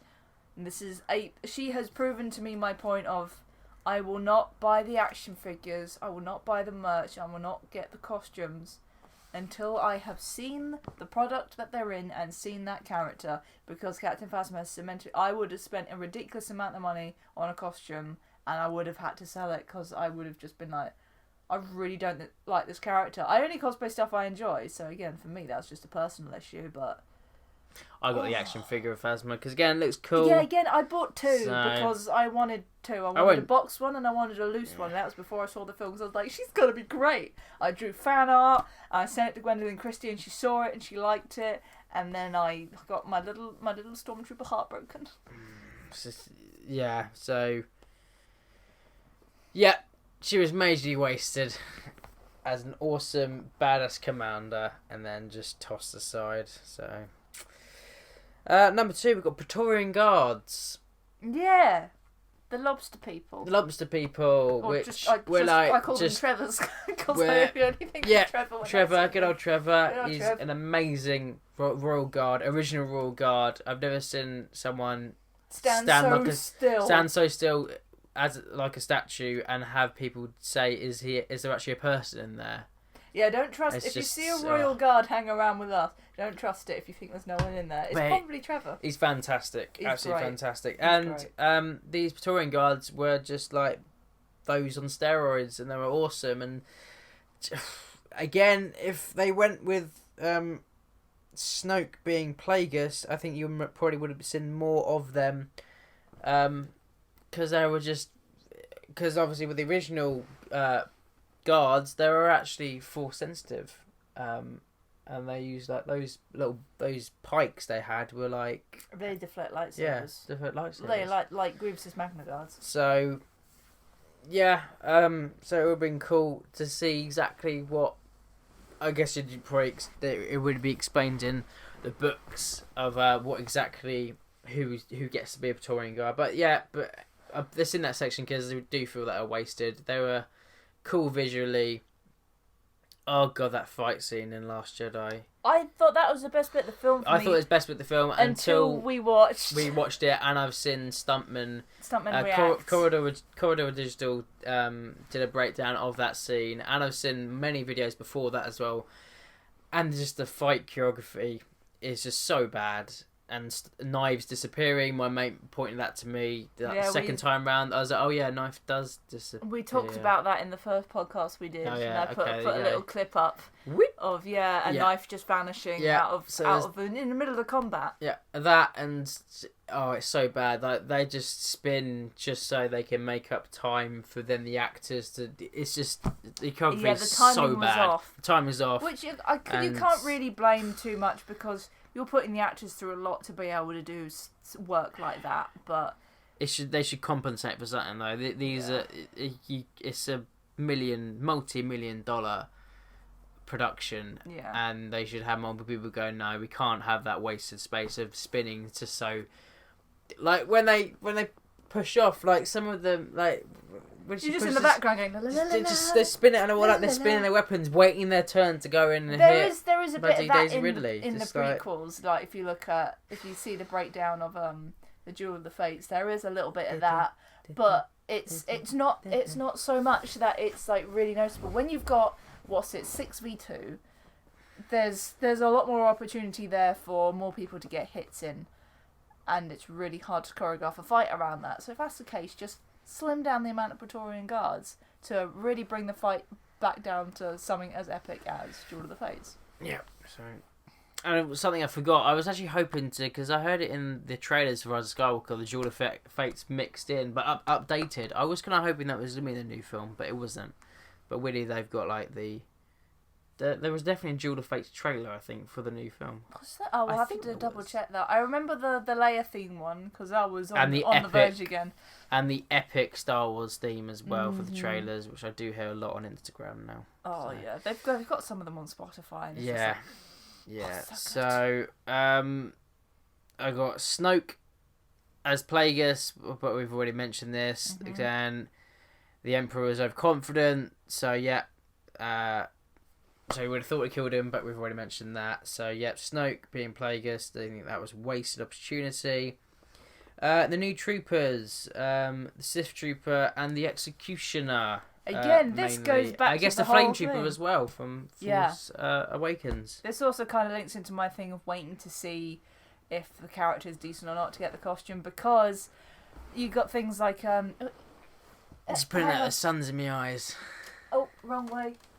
Technical difficulties. There we go. There we go. Right. Oh, it's dark.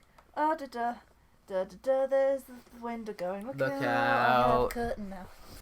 Yeah, so what I was saying again about the Phasma thing of I now definitely wait to see if a character is decent before getting a costume. Again, just a personal preference for me. But again, learning from the little, what's it, the BD9? Is that the black droid? Yeah, that's also the next. It's in my trooper section, but I was going to leave that to the next section. But we could have put BD9 in there as well. Just splat him on there as well. BD9 as well. Yeah, because BD9 was something that was advertised really heavily. So heavily. As, like, you know, the evil version of BB-8. So you had the Hasbro Sphero BD9, you had, like, just basically loads of stuff. He was in all the advertising, I think, was this little droid. And literally was in, 10 seconds worth of footage? About that. And, yeah. And the Executioner The Executioner troopers, again, something like the new variation of the new First Order troopers. Got the Executioner ones with, like, the black stripe thing going on. Pauldrons. Yeah, with the, the new, like, that little sort of, like, laser axe. And, again, they were in one scene in kind of, just one scene. One scene in the hangar when about to kill Finn and Rose.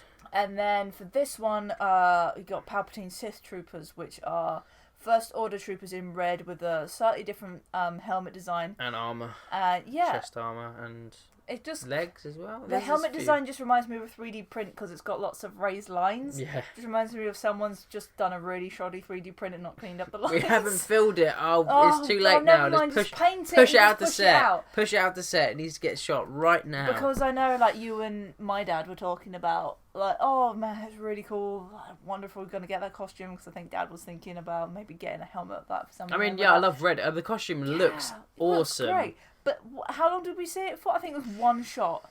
A few, at least. I only remember one shot on the outside 3 or 4 of the Star shots, Destroyer. but there weren't a lot, was there? Come on. It was like, it was just like, oh, is that the new trooper? Oh, we've cut away. That was it. Like, oh, look at that. Oh no, it's gone. Well, they didn't really do a big old reveal of them. They're just the new troopers. I don't think it would matter so much if they weren't so heavily advertised. Yeah. Boom, new troopers. Again, they had it with Solo, the stormtroopers that ride the speeder bikes. Oh god, he's in it for like 10 seconds. Yeah, and that's it. Again, they so heavily Patrol pushed them. trooper, yeah. I wouldn't mind to go, here's a new faction, they're going to just be there. It'd be like, here's a new action figure of that, rather than going, new character, this is going to be really important. You know the one film that does this right? You know the one film that does new trooper variations right? It's Rogue One, Shore Troopers and Death Troopers, who are in it like... The whole end sequence, Scarif Troopers and DTs are in that film throughout. First scene, they're there, man. And Death Troopers are in a lot more media now as well. They're Mandalorian. In Rebels, they're in the new Vader comics. Vader's got his own Death Troopers. Yeah, I saw that cover as well. Yeah, so that's pretty cool. So they're in Mandalorian. They're in Mandalorian, which we will talk about in a bit. So, that's one film. How you do it. It's one film that's done it right. Is the Rogue One just does everything Basically, right. what we're saying is if you're gonna make a big deal out of it, make them a big deal. Yeah. Don't just put it in the background, because otherwise that just really sucks. I mean, Battlefront 2, guilty pleasure now. Play it with my friends. Scarif is actually being redone as a map again on Battlefront 2, and I hope the normal trooper blaster, just the normal trooper selection, assault class, you get to be the Scarif troopers, because it's honest, if I could get another Star Wars costume free of charge and like with no money, it would be a Scarif trooper. It would be more comfortable. Because I thought Scout, but then I saw Rogue One, I was like, oh, I like that design. I like that design. I can see a Scarif trooper from here. So, hey, we can see a Scarif trooper right there. Hey, Scarif trooper. I think that's Captain. That is a job. Captain. Yeah. So Rogue One's done the trooper, new troopers classes right, because they either featured them throughout a whole end sequence and they weren't flashes. There was quite a lot of them, or they were in it from start to finish, like heavily. Death Troopers. So, but yeah, the Flame Trooper in Force Awakens in it for like one scene at the start, and then that's it. And then Executioner exactly the same. It seems to be a running theme. They're all in it for like tiny little sections, or just yeah. So, yeah, again, and BD9, yeah. So wouldn't mind so much if they didn't make a big deal out of it. That's all. Yeah. Yeah, if it wasn't heavily advertised, it wouldn't matter. No. So next on the list is just quickly, I think my dad bought the Execution helmet from Anovos about 3 years ago now, and he's still waiting for it. So it's fucking ridiculous. Amazing it is. I just don't know how that company's still in business. I'm just glad I got my officer uniform when I did, because they're not even doing it anymore. I'm the 1% that's got a good deal. I got my Death Trooper lid from them. I got it, paid it in full because it was in a payment pad. Emailed them, asked if I could pay it in full. Yeah, no problems. Got it straight away.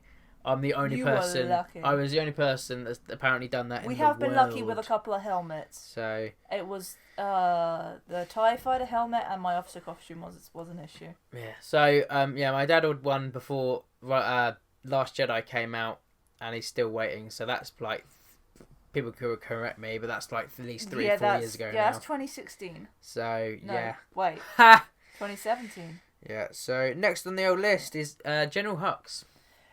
Yeah, I don't like General Hux, do you? General Hux?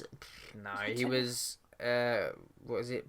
Pasty? Skinny? Kind of pasty? I don't know. That's the Last Jedi joke then, because that opening, like, the Force Awakens trying to make him quite intimidating as possible, and then Last Jedi made him an absolute joke. He's just cringe. And then obviously what happened in Rise of Skywalker, he ends up being a spy and then gets killed just because he wants to get back at Kylo and wants to be better than him, or he wants to beat Kylo. Yeah, he's just fully cringe. He's not intimidating at all. No. He's like the one kid that never gets what he wants, so he has to throw a tantrum all the time. So I really don't have any thoughts on General Hux. He's just a shrug. Just fair enough. Just, you could have had someone a lot better in this role. Like Richard E. Grant. Richard E. Grant maybe should have been the main general baddie throughout the trilogy. Because again, he hasn't got a lot of screen time in Rise of Skywalker, but he's great. Also, and he was no general apparently, from what the conversation he has with the Emperor as well. Yeah, from as I served you in the old wars. Oh, well, I don't think it's just Galactic era. Probably was Galactic era. Served you in the old wars. I forget at the time gaps. Yeah, you're probably right on that one. Yeah, so Richard E. Grant maybe should have been the main big bad general throughout the trilogy, because General Hux, I don't have any really thoughts on him really. Yeah, but also with Richard E. Grant, a little bit that's wasted is, I know he was fan favourite to play Thrawn. If Grand Admiral Thrawn ever got to become a live action character, I think he was fan favourite to play Thrawn, but now obviously he plays a different character. I'm not saying we're not going to get a live action Thrawn, because obviously that'd be cool. You can loads of people, like loads of actors I probably haven't even heard of, would probably be a great fit for Thrawn. Yeah. But we won't get Richard E. Grant.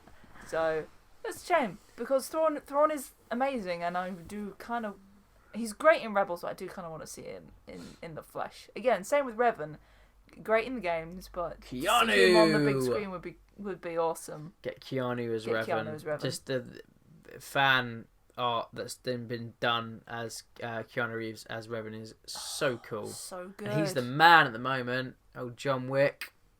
So, yeah, why not? Hell yeah. So Richie Grant. Next we got Luke.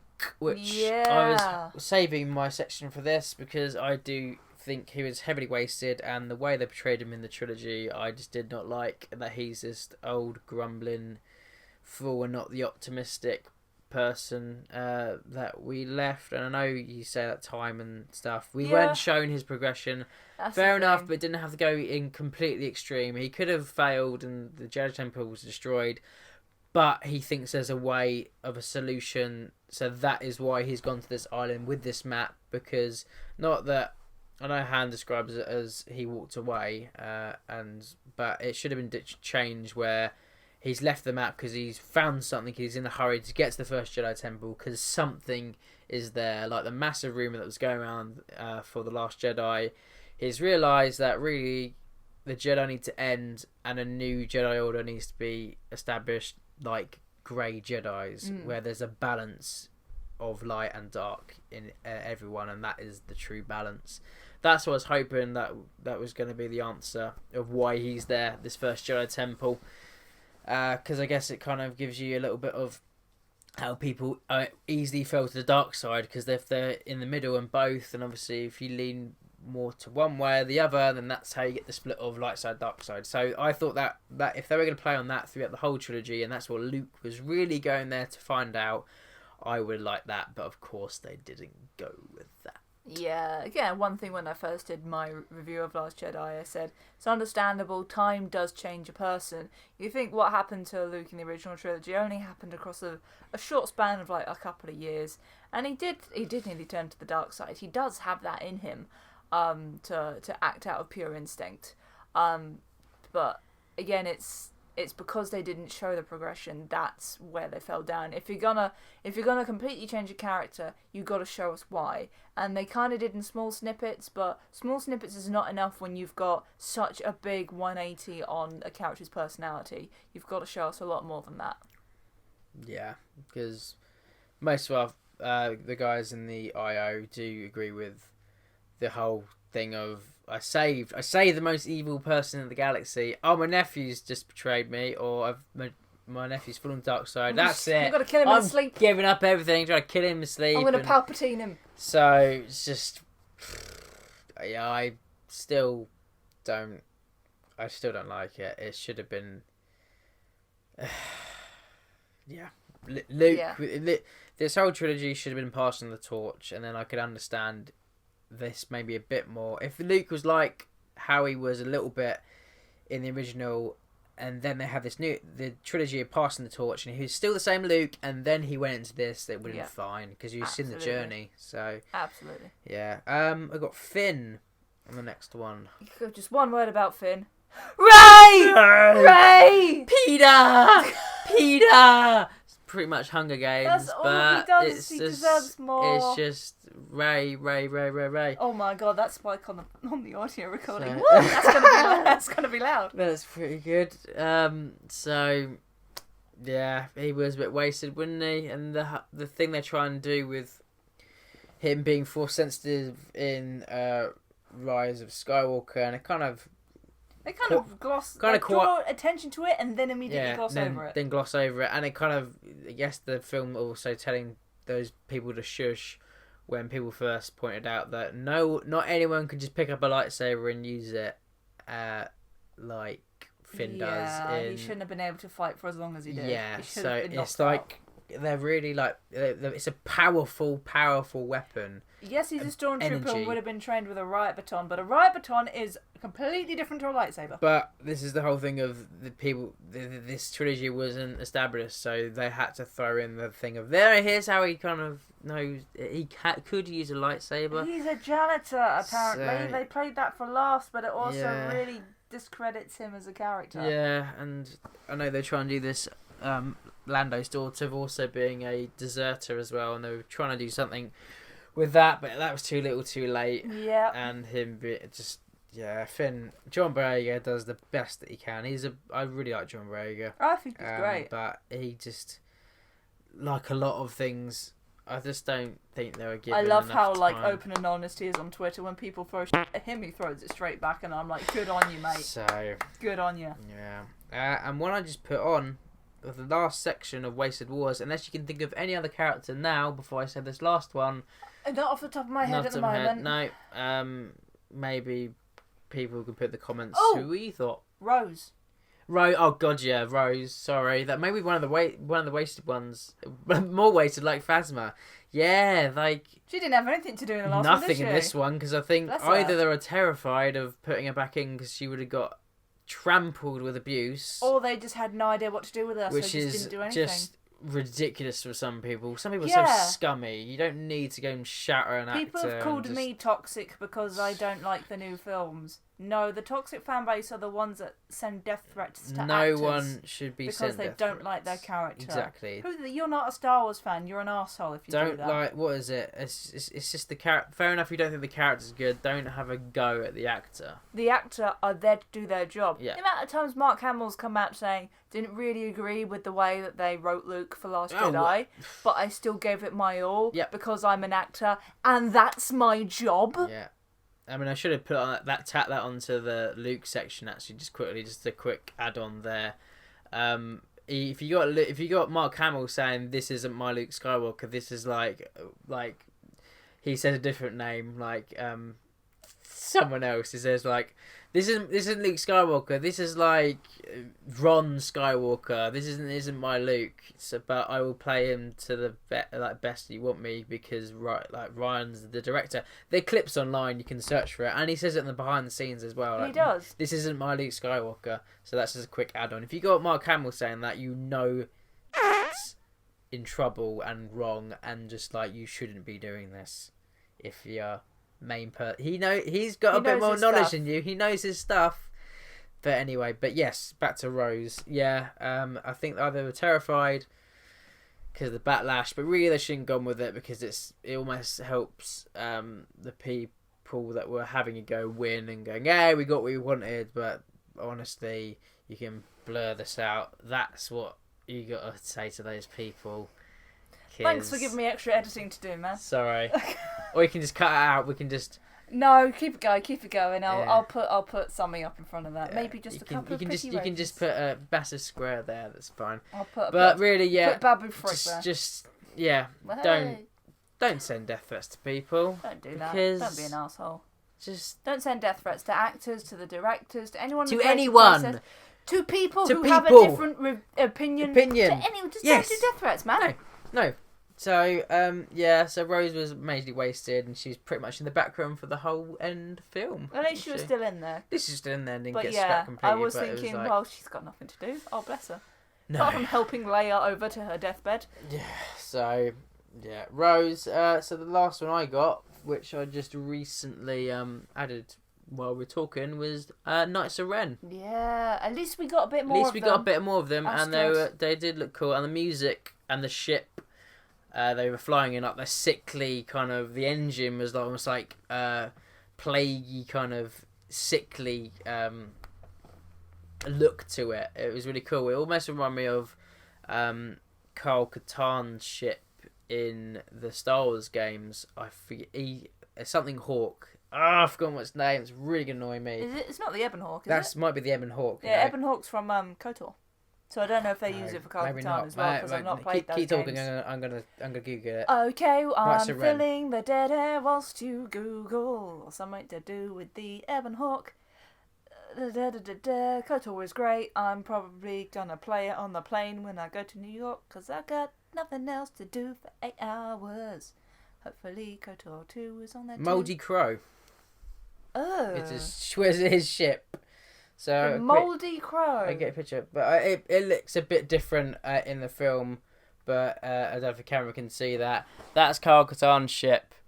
It's a Mouldy Crow. Yeah, so Ebon Hawk sounds better. Yeah, maybe Ebon Hawk doesn't sound better. What is it with birds? With Mouldy Crow, Ebon Hawk, Millennium Falcon. But the ship reminded me of that, and they all look good, and the music accompanying them looked good. But really, they should have been with it throughout, because that was the one flashback most people were talking about in Force Awakens, like, who were these people? Yeah, and how did Kylo get to lead them? And they all look cool. And how did Kylo get to lead these people mainly? And etc. etc. So, and he beats the crap out of his followers. So just Yeah, I mean the ending sequence of that with Rey and Kylo obviously doing the swap was cool, and Kylo defeating all of them, but it's just they could have been a lot more predominant and a lot more cooler if they were featured more. So yeah, they were definitely wasted, because that was 100% one of the burning questions coming out of Force Awakens was like, who are Knights of Ren, and yeah, Kylo just straight up kills one of them in the vision as well. It's like why? Yeah, so yeah, 100% wasted. So that is pretty much Trilogy and Rise of Skywalker all done. Yeah. So we move on to different. Move on to the Star Wars peripherals, other stuff. Which we have got top of the bill, Jedi Fallen Order, which I know you have completed. I have recently finished playing Fallen Order. So what did you think about Jedi Fallen Order? It's alright. It's alright? It's not bad, but it's not amazing. It's a middle of the road game. The problems I have with it is it takes a lot of its combat and gameplay elements from Dark Souls. I'm not a fan of Dark Souls. Get good! No, it's not just... I put it on story Get mode. good! I As don't my care. PC people would screech. Get good. Get good, scrub. When it comes to stuff, I'm always a person, I go for single player, story based things. That's normally that's my jam, man. That's my jam.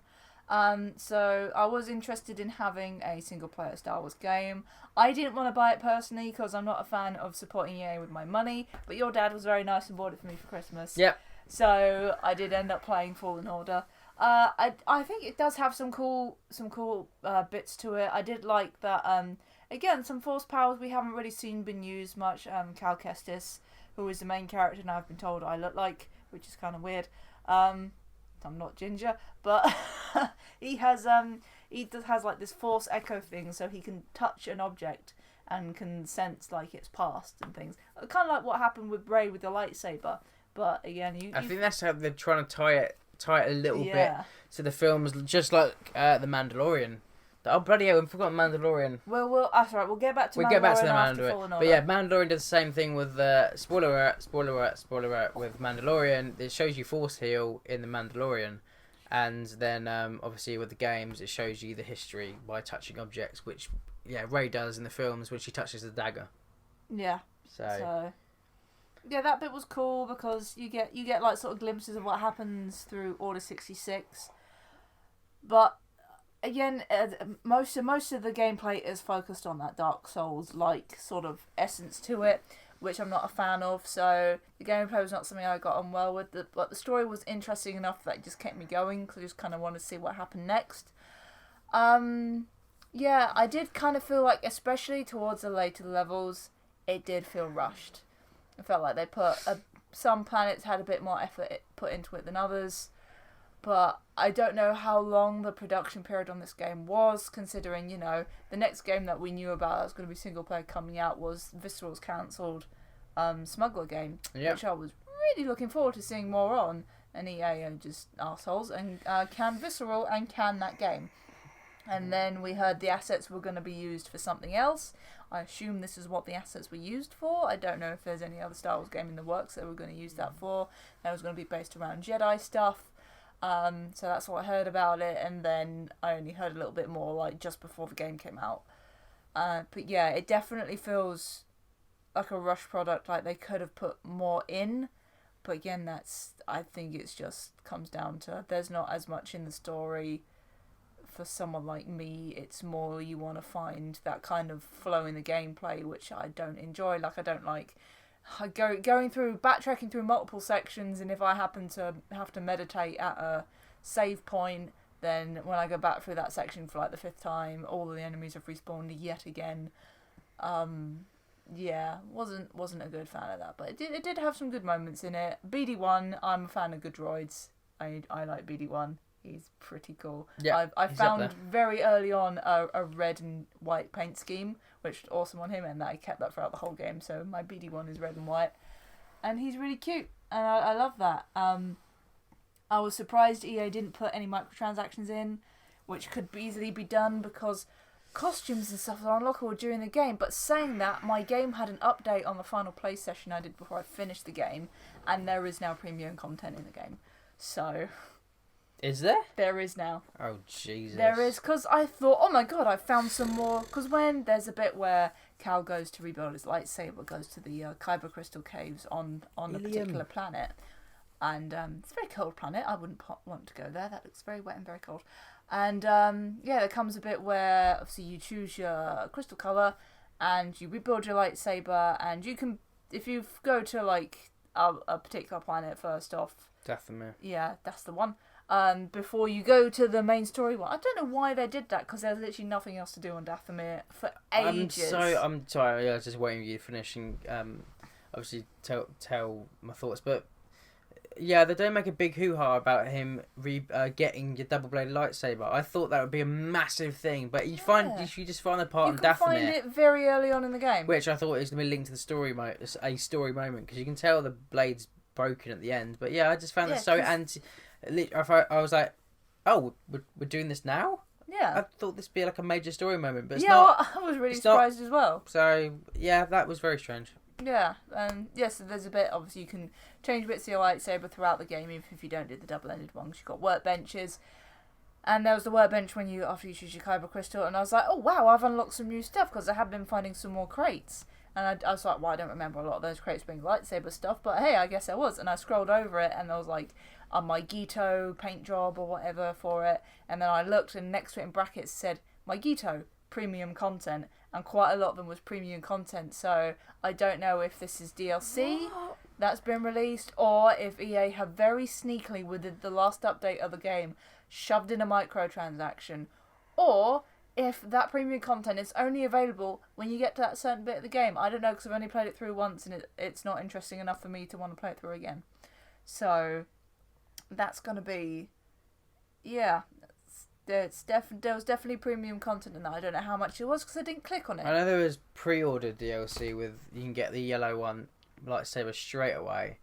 But I finished it a while ago and I couldn't see the lightsaber colours being locked behind anything. The colours weren't locked, it was the handle stuff.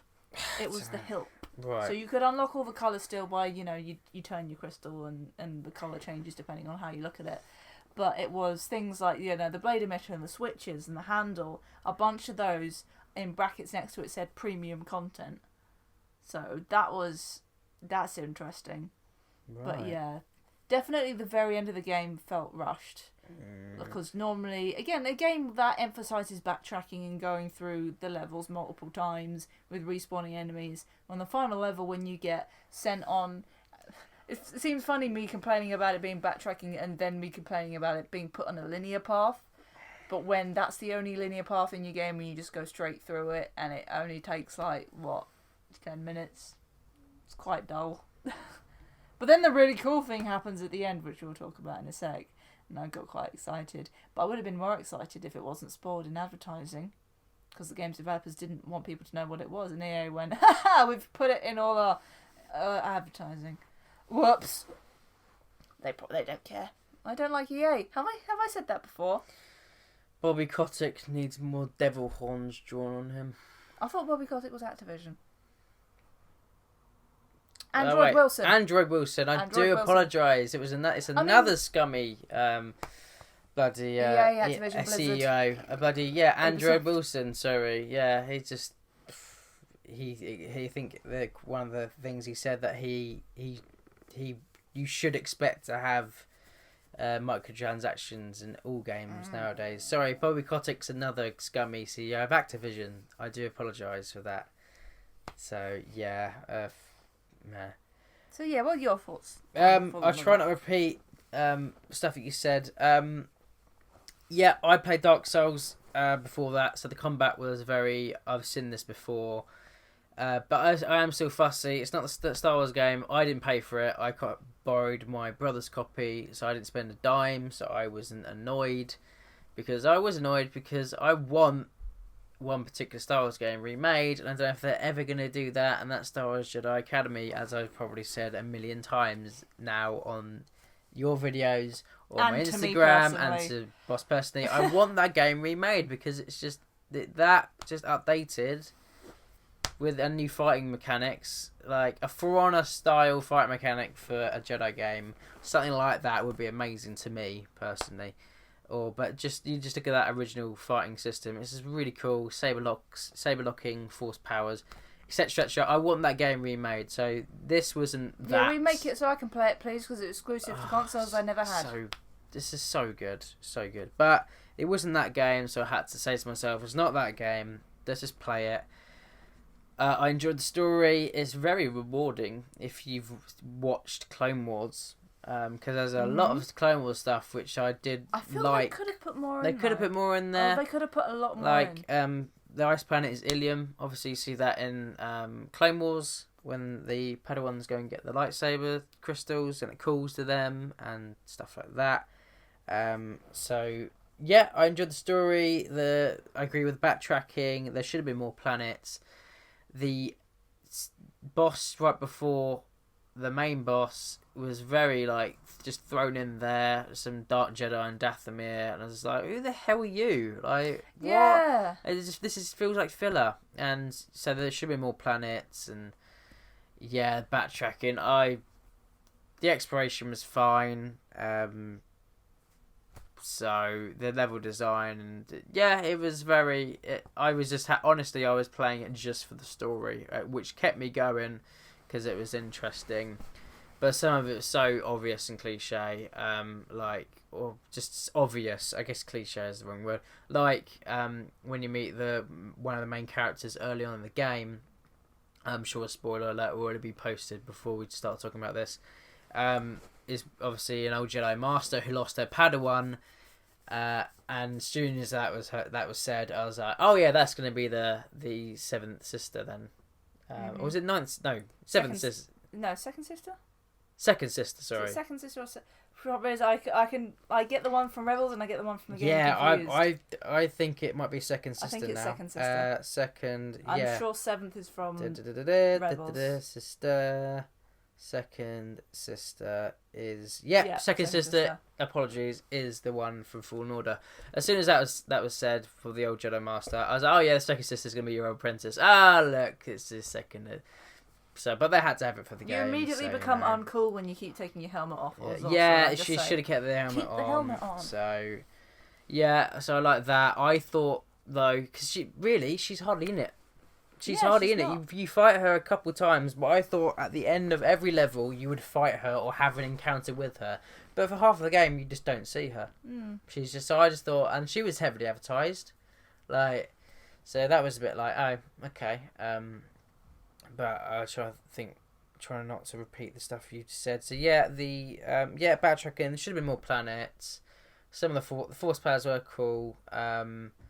Although it does, the lightsaber you have does feel like a baseball bat because it takes so long to take stuff down, and the weird thing that obviously under Disney now you can't have any dismemberment.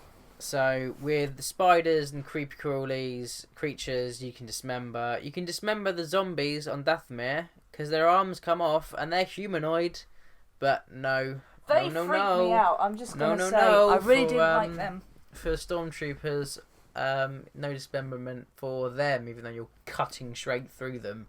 So fair enough. I get massive body parts, but arms and hands that should be fine. That's just part of the law. Or maybe your some arms legs. Come off. So whatever. And then the secret massive spoiler. I'll say it again, just in case you somehow managed to avoid the advertising, the stupid advertising. It was everywhere. It was unavoidable. And I'll say exactly what I was going to say about it in my notes. So, the surprise person is Vader, which was sport for me in a YouTube thumbnail. Cheers, YouTube. But then, even though if I didn't see that thumbnail, I got spoiled on a YouTube ad. Around Thanksgiving, I think, for the Americans. Yeah, you were around here. I was around here, and we were talking about the game, and then Vader appears right at the last 5 seconds of the game, and Boss was like, "Oh my god, is Vader in it?" And I was fuming because it's that kind of reaction that gets people to buy the games because I assume Vader's going to be in it from start to finish. I was like, wait, okay, hold on. If Vader's in it, this would have changed my opinion because obviously he's my fave. But then you were like, don't get your hopes up. And I was like, he's in it for like 50, like maybe like let's say a minute screen time maximum. He's in it. It was just a balmy. Literally at the very end of the game as well. You have to play through the entire game before you see him. So I put EA can keep it in their pants and spoiled Darth Vader that was in the game. But the funniest thing is that he's in it for 10 minutes. Probably less than that. It's probably literally a minute screen time. They couldn't trust the game to sell by itself when it's a fucking Star Wars game. Yeah. Because they had to just quit. The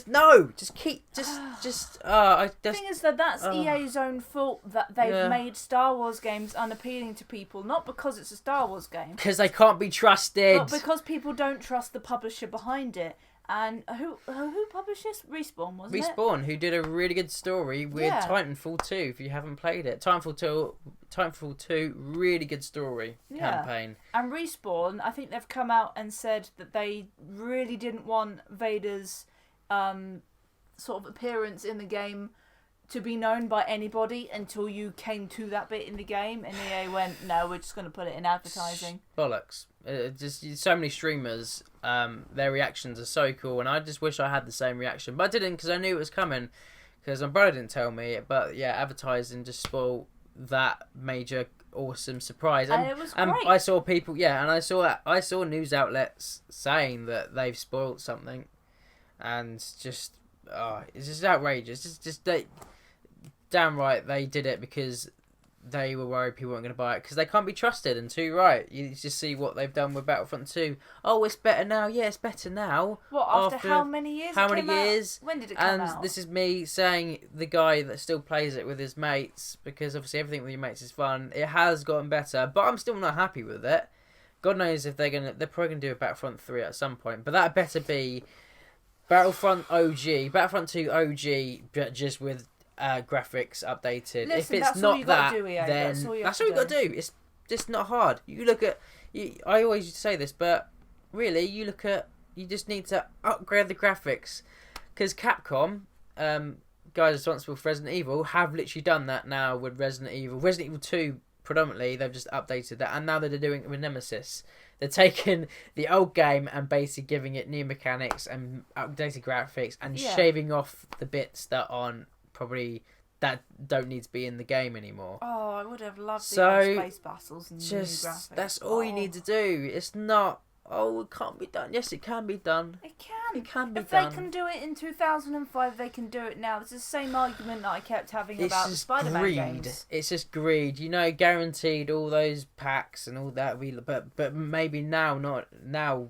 Now legislators and lawmakers have got involved. Yeah. Hopefully it won't be like that, because they can't do that sort of stuff, because stuff's been looked at now. So that stuff is illegal in certain countries now. Not here and not in America at the moment, but in certain other countries, like loot boxes are now illegal. Germany is now, I think they've put the clamp down on loot boxes where they're not allowed, and EA is still trying to fight for FIFA to have them. Stop, for God's sake, just stop.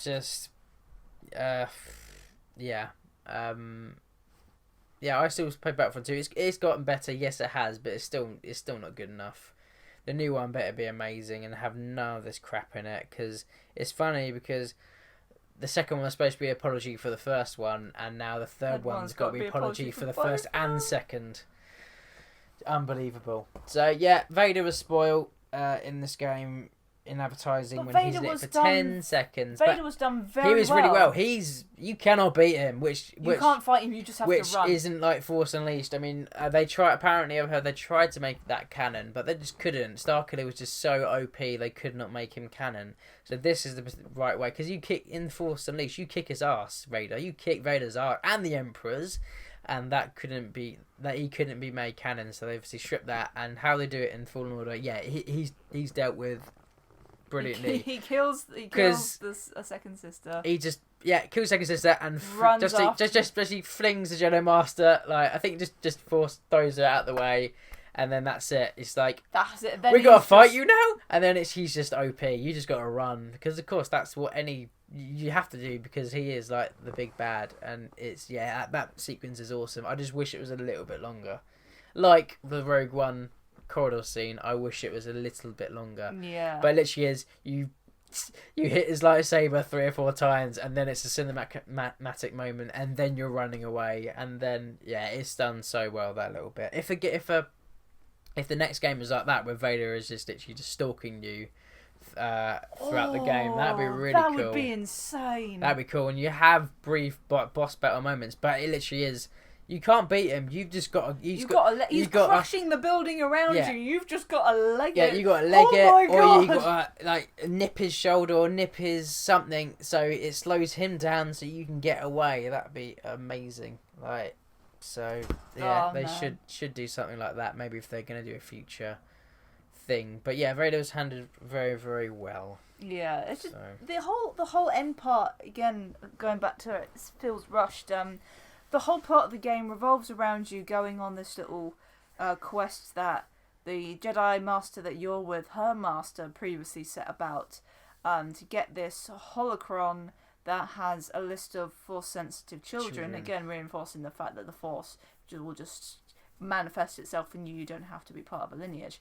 The whole thing about this game is you got to go find the holocron to get the list of Force-sensitive children to start a new Jedi Order.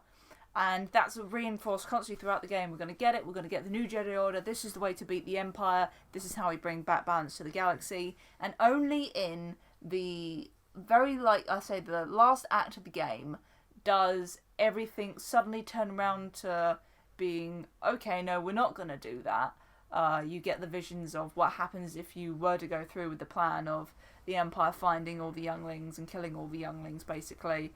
And again, another case of a wasted character. You got the Night Sister from Dathomir, who comes with you as a companion. Like the last 5 minutes. Oh my god, a Night Sister coming with you as a companion. So if you're fighting alongside her, you've got her powers and you've got your Force and your lightsaber. You could probably do some really cool combos with each other. I was expecting her to be a companion that comes with you, and you can use her like you use BD1 to unlock doors, but she'll have certain combat stuff and things she can do. No, she just sits on the ship. Sits on the ship, and that's literally the last 5 minutes. Cutscene, yeah. And literally, that section is the last 5 minutes of when you go to the when you go to the final planet. Yeah, when you go to the Inquisitorium place thing. Cathedral, whatever it's called. The cool underwater thing. I did like that. So she's the one to first say, well, if you to get this holocron and you do the Jedi Order, won't you be putting all their lives at risk? And it's at that moment after that where you get the Force vision and stuff. So it's only in the last minute does it change from we're going to start a new Jedi Order to maybe we shouldn't. No, we'll and then you go and you get the holocron back, and at the end of the game they just destroy the holocron. And I was like, I've gone through all of this for nothing. And the Sith wouldn't have been able to find the holocron because you needed BD1 and you needed a certain type of person like Cal Kestis to be able to go get it. So they wouldn't have got the holocron if you didn't go get the holocron in the first place. So it's kind of the Indiana Jones thing of Indy didn't actually make a difference in it, but opposite, you have made a difference. If you didn't do it in the first place, it would have been the same as doing it and then destroying the holocron. What was the point? What was the point?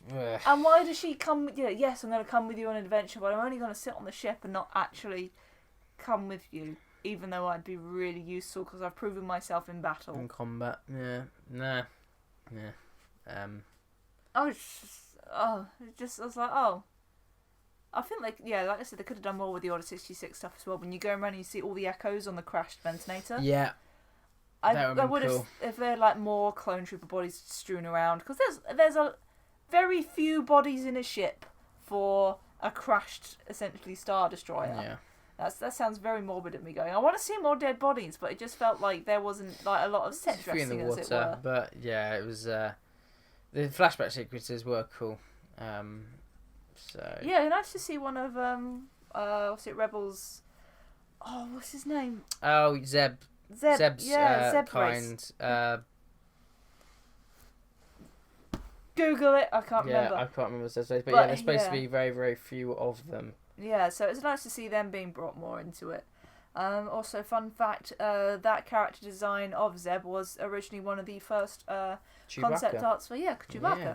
So that's what Chewbacca was originally envisioned to look like before they settled on the final version. So Yeah. Lasant. Lasat. Lasat. Even Lasat. So yeah, that was pretty cool. Yeah. But again, I think there should have been a little bit more. Because again, the cool stuff like seeing all the clone helmets and people building shrines to them on that planet, and that was probably the coolest part of it. I think seeing what happened in the past and like digging your way through all these old memories. Yeah, and you start off in the junkyard, which was the scrap yard. That was really cool, and they're tearing apart the old the old ships. That was pretty cool. That was cool.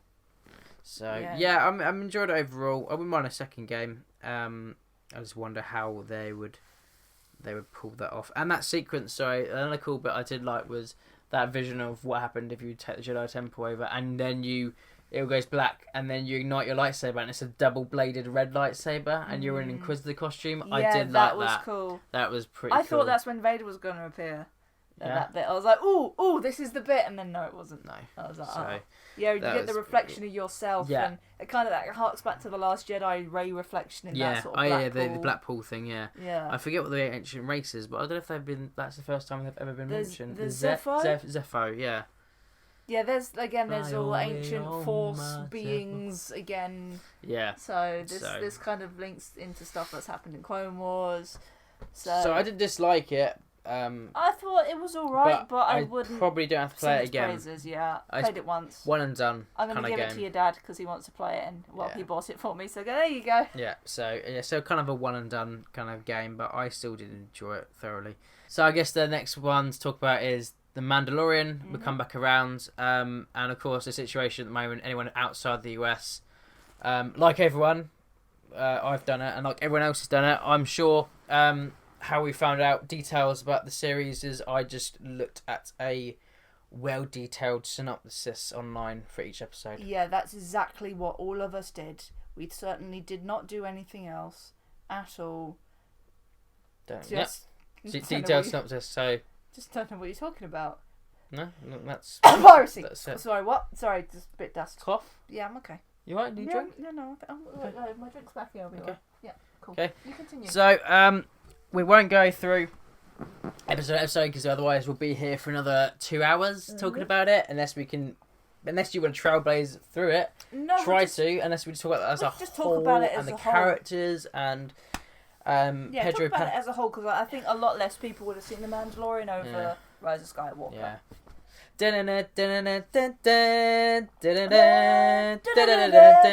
Music. I mean, that theme's already got it sorted. I love the Western kind of the windpipes, especially for the Mando's theme.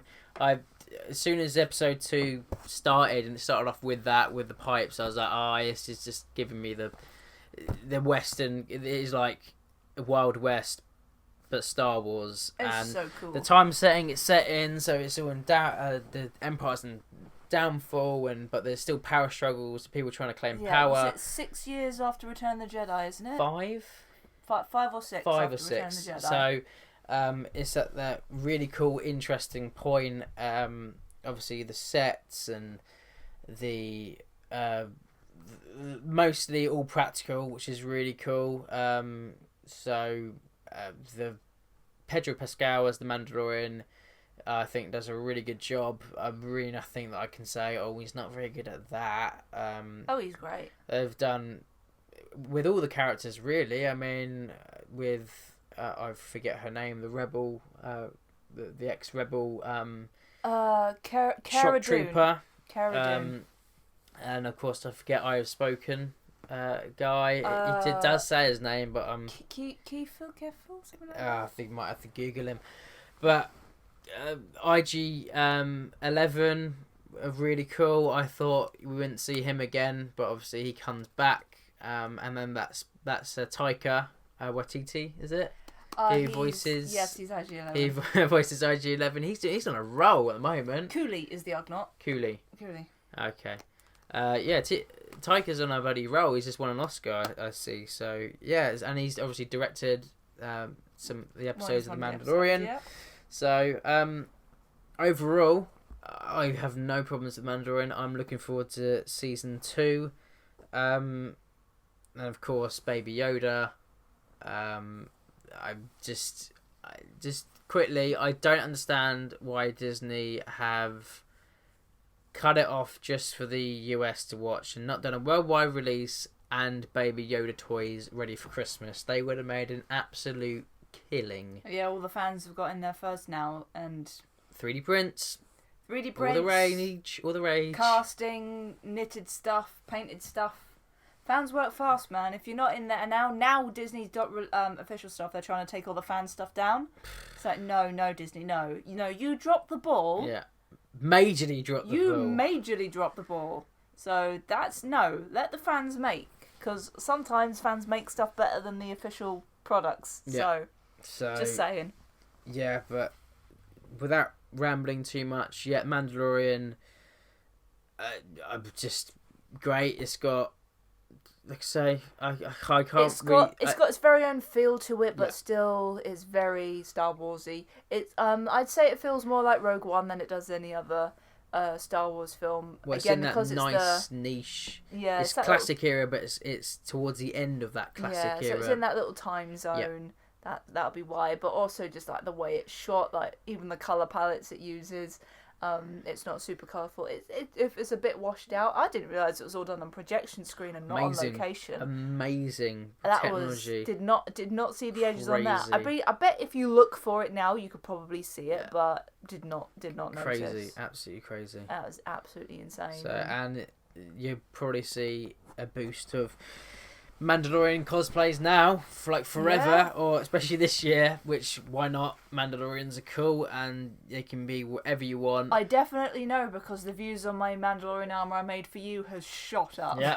Yeah, and I don't care. I do not care if I choose a girl's helmet. I don't care. I didn't even know it's a girl's helmet until someone pointed it out, and I was like, it's just a design. Don't care. People, look, next to us are two plastic crotch pieces, both on my costumes, and I do not have meat and two veg. I'm just saying. But I'm honestly not fussed. It just makes me laugh. People, does he realise it's a girl's helmet? Well, yeah, now I do, but honestly, I don't really care. No, it's just a cool looking Mando. It's just cool design, and I thought, yeah, I want that one, please, because 9 times out of 10, every male cosplay I see, just the ones I've seen, 9 times out of 10 have just been Boba Fett's helmet, but just a different colour scheme. Yeah, just the normal T-visor. So as soon as I saw that, I was like, yes, I want that one, please. And then I watched Clone Wars. Well, then I got told, then I watched Clone Wars. I was like, I really don't see the problem. So just saying that. Who's to say in your own headcanon that wasn't a hand-me-down from like a Mandalorian in the family? Or that, whatever, I could just say. Don't. It's like from like. It was my deceased sisters who was a Mandalorian, so I picked up. It's Why can't that be a thing? Yeah, so make your own headcanon for your character. Whatever, yeah, I could make a headcanon right there. Yeah, it's passed down from my deceased sister, who was a Mandalorian and was honorably killed in battle defending our village. There you go. I wear her helmet to honour her memory. Which is what a Mando would do. Yeah. Because they're all about honour. There you go. Just made it up there, and I remember that. And next time people say that, if they really want to know the detailed canon of my character, I've just made up right there. There you go.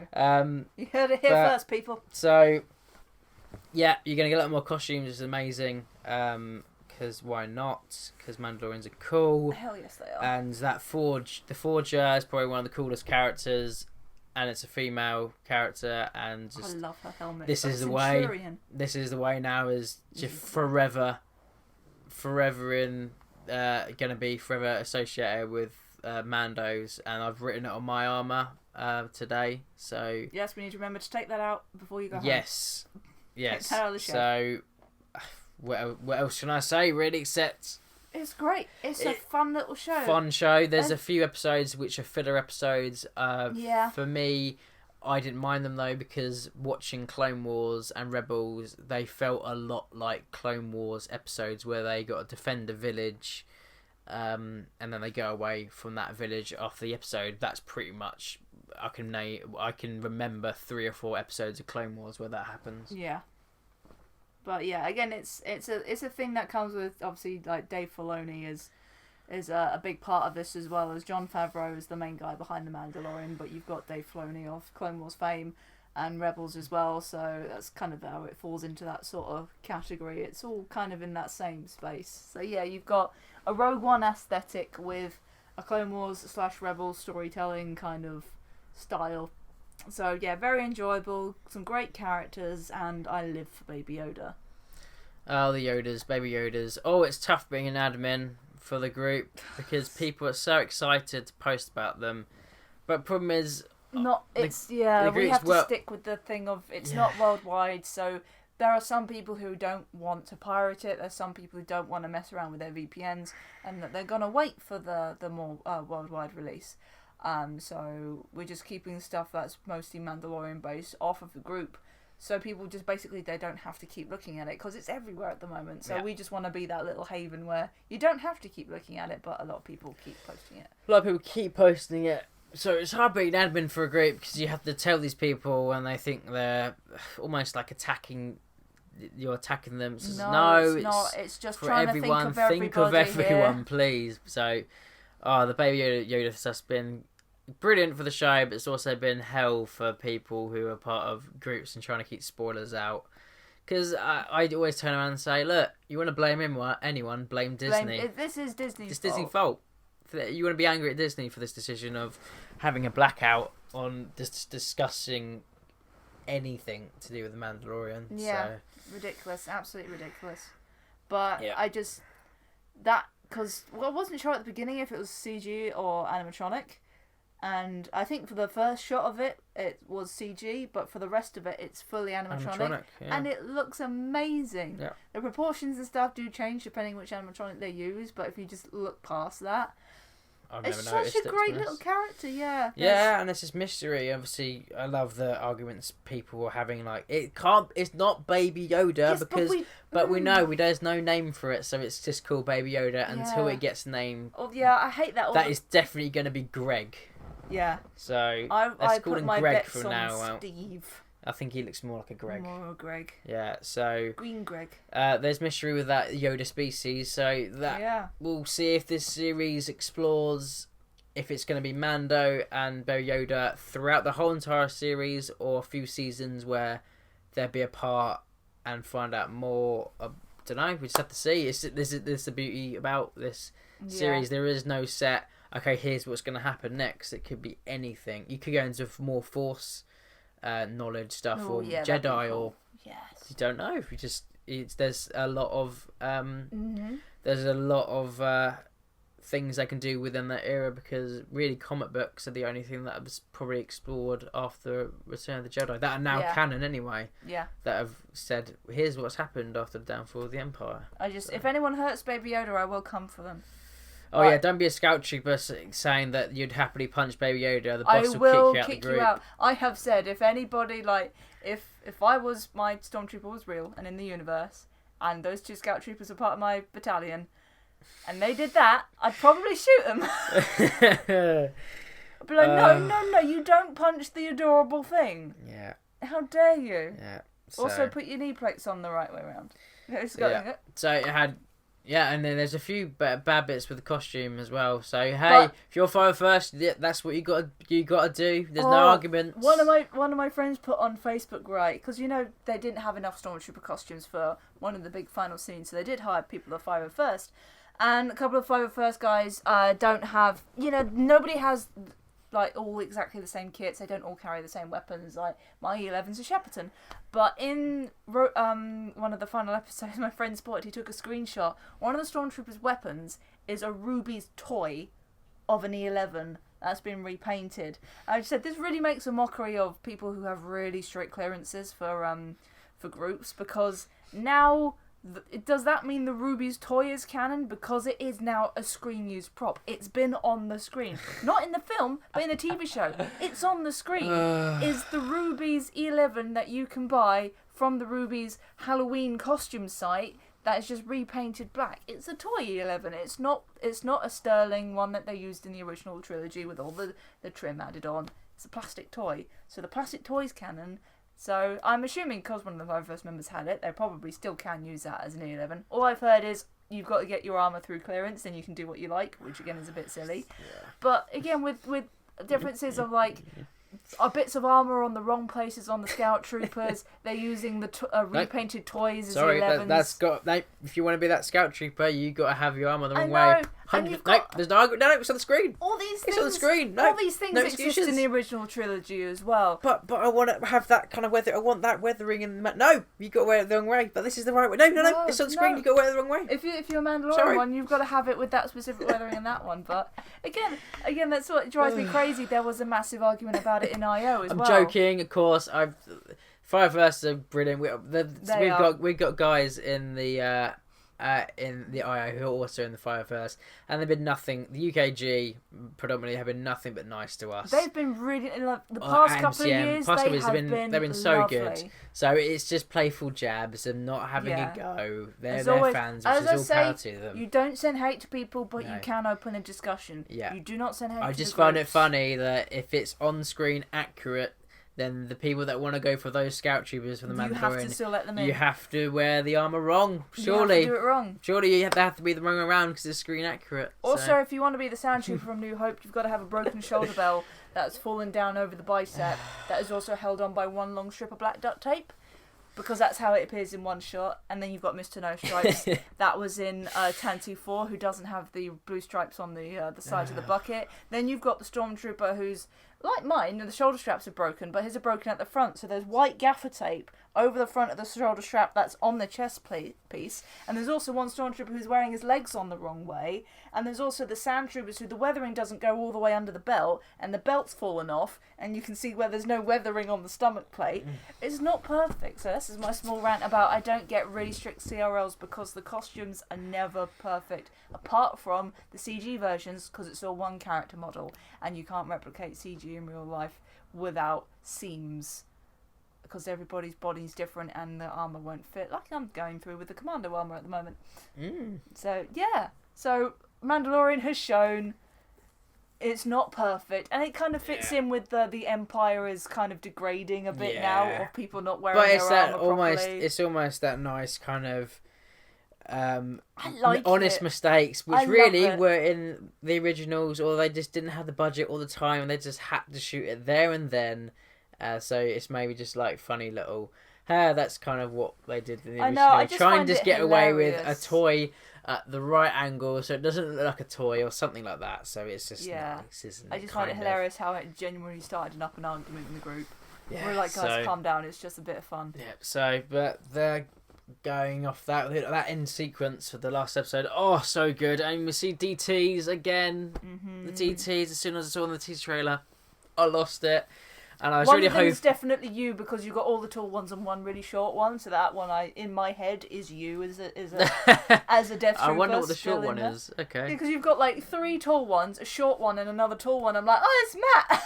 I'll have to have a look at that. Because they all look the same size for me. No, there's a short one in there. All right. Even Dad pointed it out. They don't have to be all like 7 foot or whatever. No, they can be slim. Brilliant. Yes. There you go. And they put up a fight in that sequence. They put up a fight. One of them Buddy wrestles the Mandalorian down and almost gets a hit on him. So they put up a fight. They didn't just go down like chumps. So, and there was more. I was really worried that those were going to be the only like squad of DTs. But as soon as that fight stops, and like 6 of them come out of nowhere. So I really hope throughout the series they're going to be like the main bodyguards, like you get for Rebels of Thrawn and Vader. Yes. They're going to be the main bodyguards for who's the Moff? Who's the Moff Gideon? Gideon, yeah. So hopefully Gideon's bodyguards are just gonna be DTs. And there's a few fodder scenes where the Mandos are allies and the DTs just waste them. I'm hoping just I want a scene for me, just for that one, just them wrecking some stuff. They do wreck that bar and kill all those Imperials, so that was pretty cool. So it's like, oh, and then it pans out and it's like all the DTs have just done that. So I love it. Love it. That was your moment. Yeah, it's so good. I just like seeing original stormtroopers on the screen. Yeah, and just the action sequences as well, like the Prison Break one episodes is really cool, and the fighting, all the fighting, like when it was quite, it's a little bit short here and there, but when it's on screen, it's done well. And obviously, talking about Dave Filoni, he gets a cameo in one of the episodes. Yeah, there's a couple of cameos. Anakin's voice actor is the prisoner, guard on the ships. That was cool. So yeah. Well, there's one thing I haven't heard anyone complain about.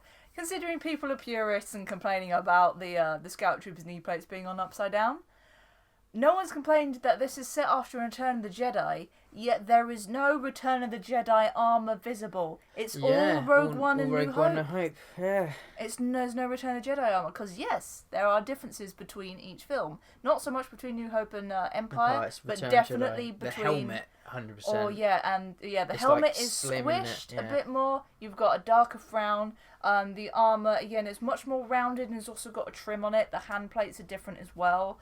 You can definitely tell the difference. As well. Yeah, I forget that. So yeah, it's set 5 or 6 years after Return of the Jedi, yet there is no Return of the Jedi armor to be seen. And I know a few people complaining about just letting the very first scene and letting Mando letting the prisoners just walk about his ship, opening his weapon lockers. But he was just a grub. The Mando knew what he was doing, so people said, it's not very good of a bounty hunter to let your prisoner go about on your ship. He was letting him wander to the carbon chamber. Yeah, he let him wander to the carbon chamber. He's fodder. He's just bloody disarming him in one bloody hit or a trigger or whatever. Because people, you think that guy would be able to fight? Even with a blaster?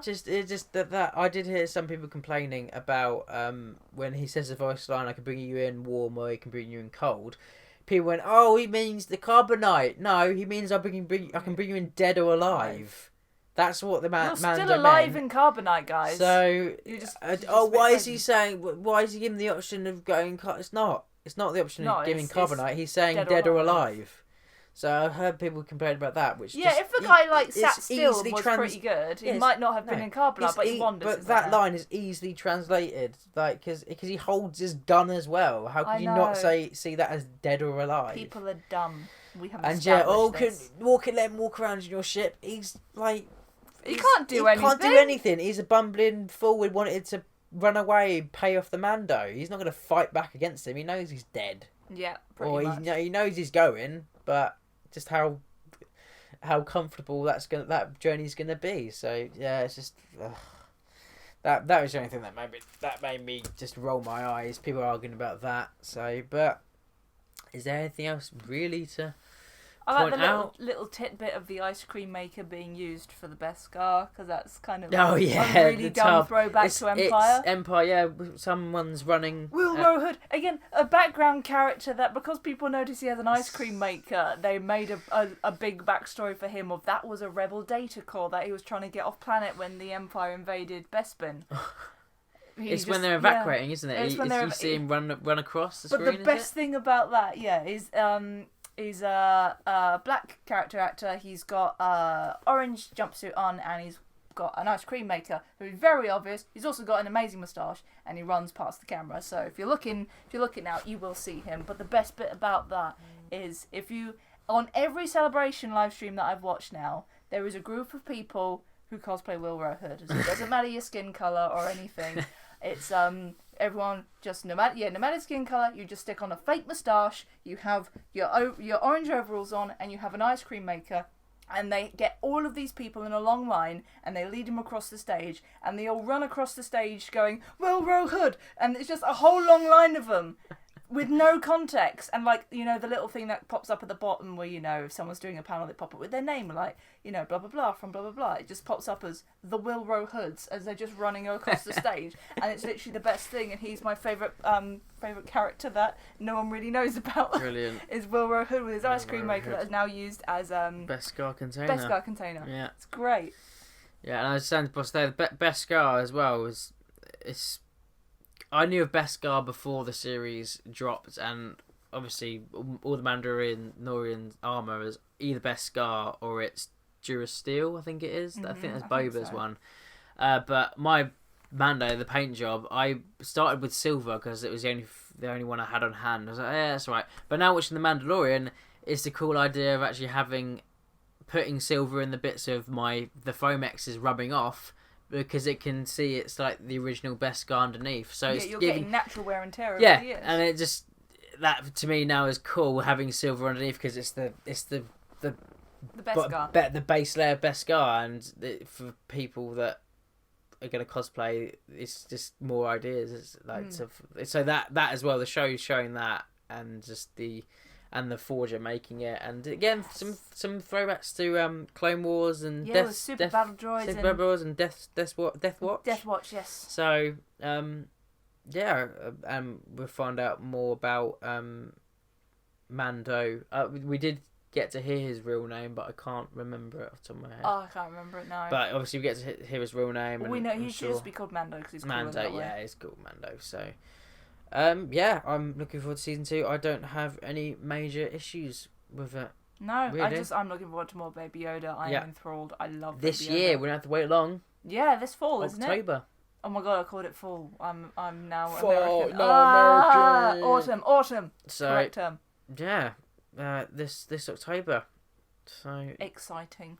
Right, so I guess that's it for the Star Wars stuff that's kind of come out. Obviously, gone through the trilogy. Now it's at an end. And I guess, games. Yeah, the games and this new trilogy, like I say, is rumoured to be the High Republic, but there's so little on that. I'm not sure how exciting they can make it. If there's going to be. So we'll wait to see what comes out of that, because obviously we've got the Kenobi stuff that's to come out too. Yeah, and Kenobi we can't really talk about. We know that. We just know it's definitely happening. It's definitely happening, and Kathleen Kennedy has asked for a rewrite because apparently it's not good enough, and there's going to be 4 episodes now instead of 6, if I remember correctly.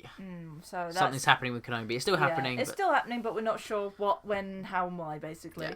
So that's pretty much it for Star Wars media. So talking a little bit about Marvel, because there is a couple of new things coming out. Obviously, last time we talked about Far From Home and how cool Mysterio is. The boy. Yeah, because I think last time we did the podcast, we were waiting for it to come out. We didn't actually watch it because it was. Because we went to see it we went to see it in costume.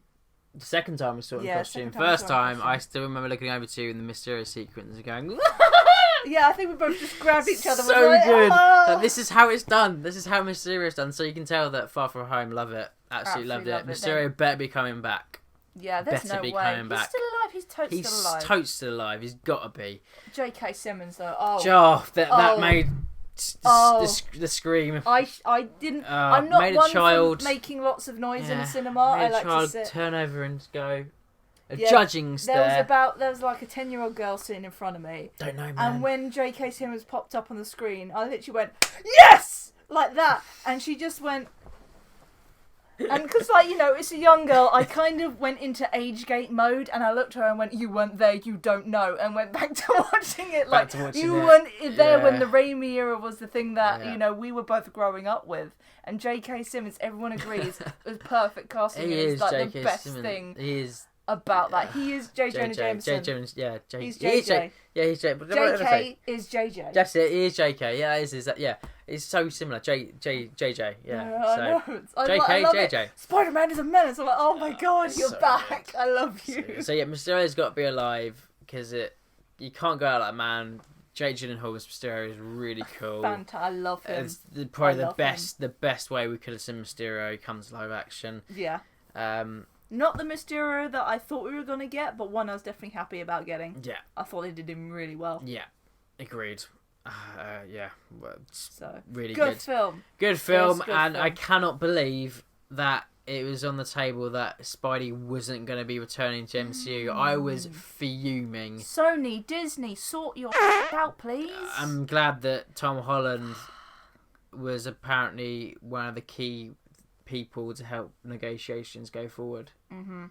He rang them up or contacted them and said, "Come on," but I cannot believe you can't give us Mysterio in a film like Far From Home and J.K. Simmons and then go, you're not having that universe anymore. We need more money. No, whoever it was, what the conversations were, both of them probably would. Yeah, both of them. They weren't thinking about the fans, but even though they say they do, they don't. No, corporations are not your friends. The corporations are not your friends. They're selling you a product. All they care about is numbers. Yeah, and they don't often care to make that product good. EA. So, yeah, I cannot believe that was on the cards. Obviously, that's been sorted. Don't know for how long. I think what is it? It's one more feature film, and then he's going to be featured in 2 other ones as a side character or a sub character. I'm not hear. Sure. I don't know. It's really, really. The third one's happening based in the MCU, and then that's about it for now. We don't know exactly what's going on. Don't know what's going on because this whole Morbius thing. This is bloody confusing. What is going on? It looks brilliant. It looks brilliant. I'm looking forward to see. For Morbius, I'm looking forward to see it though. I don't know. I think. Who asked for Morbius? I don't know. The only sort of exposure I had to Morbius was the 90s Spider-Man. cartoon. Yeah. And I was looking... Stupid thing, I was looking in the Morbius trailer to see if he had the hand suckers without realising the hand suckers in the cartoon was because of censorship, because they didn't want him biting people. Yeah, didn't bite people. I thought the hand suckers were the thing. Yeah. Because they're really creepy. Yeah. But they're not the thing at all. Yeah, so... But yes, it's really it's strange, but God knows what's going on with that because it's got Toomes in it, aka Vulture, and it's got Michael Keaton's back in it. He definitely is Vulture. Yeah, because people pointed out, well, he might be playing a different character, but someone screenshotted him from the end of Homecoming and on the trailer, and he's wearing the exact same costume. Yeah, he's from that prison. It is Vulture. So basically, what's for people who don't know what the hell's going on, why this is confusing, Sony still own the rights to Spider-Man, right? And so they do a deal with Disney and Marvel to have Spider-Man in the MCU because it's obviously a different company, which is why there's been this argument thing. But Sony are still making their own Spider-Man tie-in movies, like we had Venom, which is a Spider-Man antagonist, but wasn't really linked to Spider-Man. So that was a Sony film, not part of the MCU, but the MCU still kind of influences a little bit. And we've got Morbius, which is another Sony film, but is officially not part of the MCU, but this now has an MCU character in it. And also in the trailer, the thing that was pointed out was Morbius walks past a bit of graffiti on the wall that has Spider-Man and it says murderer over it. So you'd think that would be in reference to the revelation at the end of Far From Home of Spider-Man apparently killing Mysterio, which we know is all doctored footage. But also, the really weird thing about that graffiti is that's not the Homecoming Spider-Man. That's not an artist rendition of any version of Spider-Man. That is the Spider-Man is Sam Raimi's suit, but not from the Sam Raimi films. It's the suit that was introduced as free DLC from the Spider-Man PS4 game, and the actual picture they used is from one of the loading screens that happens if you choose to play the PS4 game as the suit. So they've put a PS4 Spider-Man video game loading screen in, just cut out the background as graffiti in a Sony movie that's not linked to the game, to the Raimi franchise, or to the MCU, and everyone's going, what? But now there's talks about Sam Raimi actually coming back to direct Doctor Strange. And people are going, does that mean there's going to be a multiverse and they're going to bring back Tobey Maguire's universe? Then they're going to link it into the Homecoming? I don't know what's going on. I'm so confused. Whether it's just an Easter egg to have the game thrown in there, because obviously it's Sony. But don't do it with Sam Raimi, because everyone goes nuts, including me. It's so weird what they can do, what they're going to do, because it's like a bleeding effect of... Is the MCU... What's going on? I don't know if honestly, I've also seen another screenshot. I don't know if it was in the trailer, but I think there's like a Daily Bugle advertisement on the side of the bus that is also, like, the headline I think is also a reference to Spider-Man killing Mysterio or Spider-Man disappearing. But the Daily Bugle logo is the Daily Bugle logo that was used in the Sam Raimi films that hasn't been used anywhere else. So you've got 2 Sam Raimi references. This is the noise of someone who's not sure what's going on. We're just going to find out, but it's just... I bet you it's going to be nothing, it's just going to be references. It's got MCU ties, but then you cannot get away from that you've effectively got Vulture for the MCU in that film. So it's is it going to be part of the MCU, or are they going to take MCU characters and now put them into their own Sony universe? From what I've heard, the MCU will influence the Sony films, but the Sony films will not have any influence over the MCU. Yeah, apparently it's what I hear as well. I just want Spidey to stay in the MCU because with other characters, I think it just helps so much more. If you're not going to give me Tobey Maguire back, just keep it in the MCU. But if they're going to multiverse type of thing, then you should definitely bring him back and have Andrew Maguire as well, and have Andrew Maguire. Oh my God, that's two of them. Not Andrew Maguire, Garfield. Sorry. have him in that, and maybe even the give him some good writing. Live animation, full on Roger Rabbit. Have the Spider-Verse people as well in there as well. Could you imagine? That would be insane. That'd be awesome, wouldn't it? I would actually probably pop out a kidney in excitement at that. It would just be like, poof, as part of me would just explode. And of course, Into Spider-Verse sequel has been confirmed as well. Yes, it has. And the teaser for that showing like loads of different variations of the Spider logo. Obviously, 2099 is one of them, and he was teased at the end. But there's a lot of good stuff they can do with that with villains, like Doc Ock, Mysterio, everything. So that's gonna be good as well. But yeah, God knows what's going on with Morbius. But I am looking forward to it. They're the only ones really. Marvel ones are the only ones that I automatically go out to cinema and see. Everything else is just like nah. Yeah. I wanted to see 1917 in cinemas, but just haven't had the time. And I heard that film's amazing, by the way. But yeah, Marvel's literally the only one I go out and see straight away. I'm just not bothered about DC or Birds of Prey or anything like that. No, DC haven't proven themselves worthy yet of time to go out and spend money. Only Nolan's Batmans are like my ones to watch. Again, that was a really good era for superhero movies of them just discovering, we can do this and not make it Batman and Robin. I think he definitely revived Batman and probably definitely revived the superhero as a main blockbuster. Yeah. So we've got before MCU even did anything, we've got the Batman trilogy and the original Spider-Man trilogy that really went, oh yeah, okay, no, we can do this and we can make these characters cool again. Yeah. So, Batman and Robin kind of ruined that. Yeah, unfortunately it did. So you touched on a bit of Phase 5 there. Obviously, Sam Raimi is rumoured to direct Doctor Strange and the Multiverse of Madness, because someone's dropped out. So I do like Doctor Strange as a character.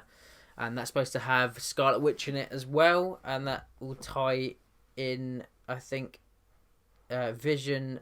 Scarlet Witch and Vision, or WandaVision, whatever it's called, will tie into the Multiverse of Madness. Weird, but that looks fun. Weird. It looks like it's one in her head or something. It's really weird. And there's a trailer for Falcon and the Winter Soldier with Agent whatever his name is. Basically, they got Captain America in that, who isn't Captain America. I think it's called US Agent in the comments. Oh yeah, and the costume's barely been changed, and people are like, that's not what he looks like though. Yeah, so that I look at that Loki teaser trailer's a bit weird. I'm not a big, really massive. I won't jump out to see Loki, but I watched Falcon and the Winter Soldier and the What Ifs, because they look to be fun animated shorts. There might be Marvel zombies. Yeah, like there are. Definitely Marvel zombies. There's a screenshot of a zombie Captain America. Sick. And I don't know if it's Bucky's actually Captain America in another What If, or if it is zombies. And there's definitely one as Peggy Carter as Captain America. Ooh. So it's nice. Opposite. So yeah, I don't think she'd be like Captain Britain, but it would be Peggy Carter. Captain Britain, nice. Yeah, well, there is a Captain Britain. There is, yeah. So that's just a bit of Phase 5. Supposedly Fantastic Four will be phased in, and mutants, because there was a nice little fan thing about how they can introduce mutants into the MCU with the snap.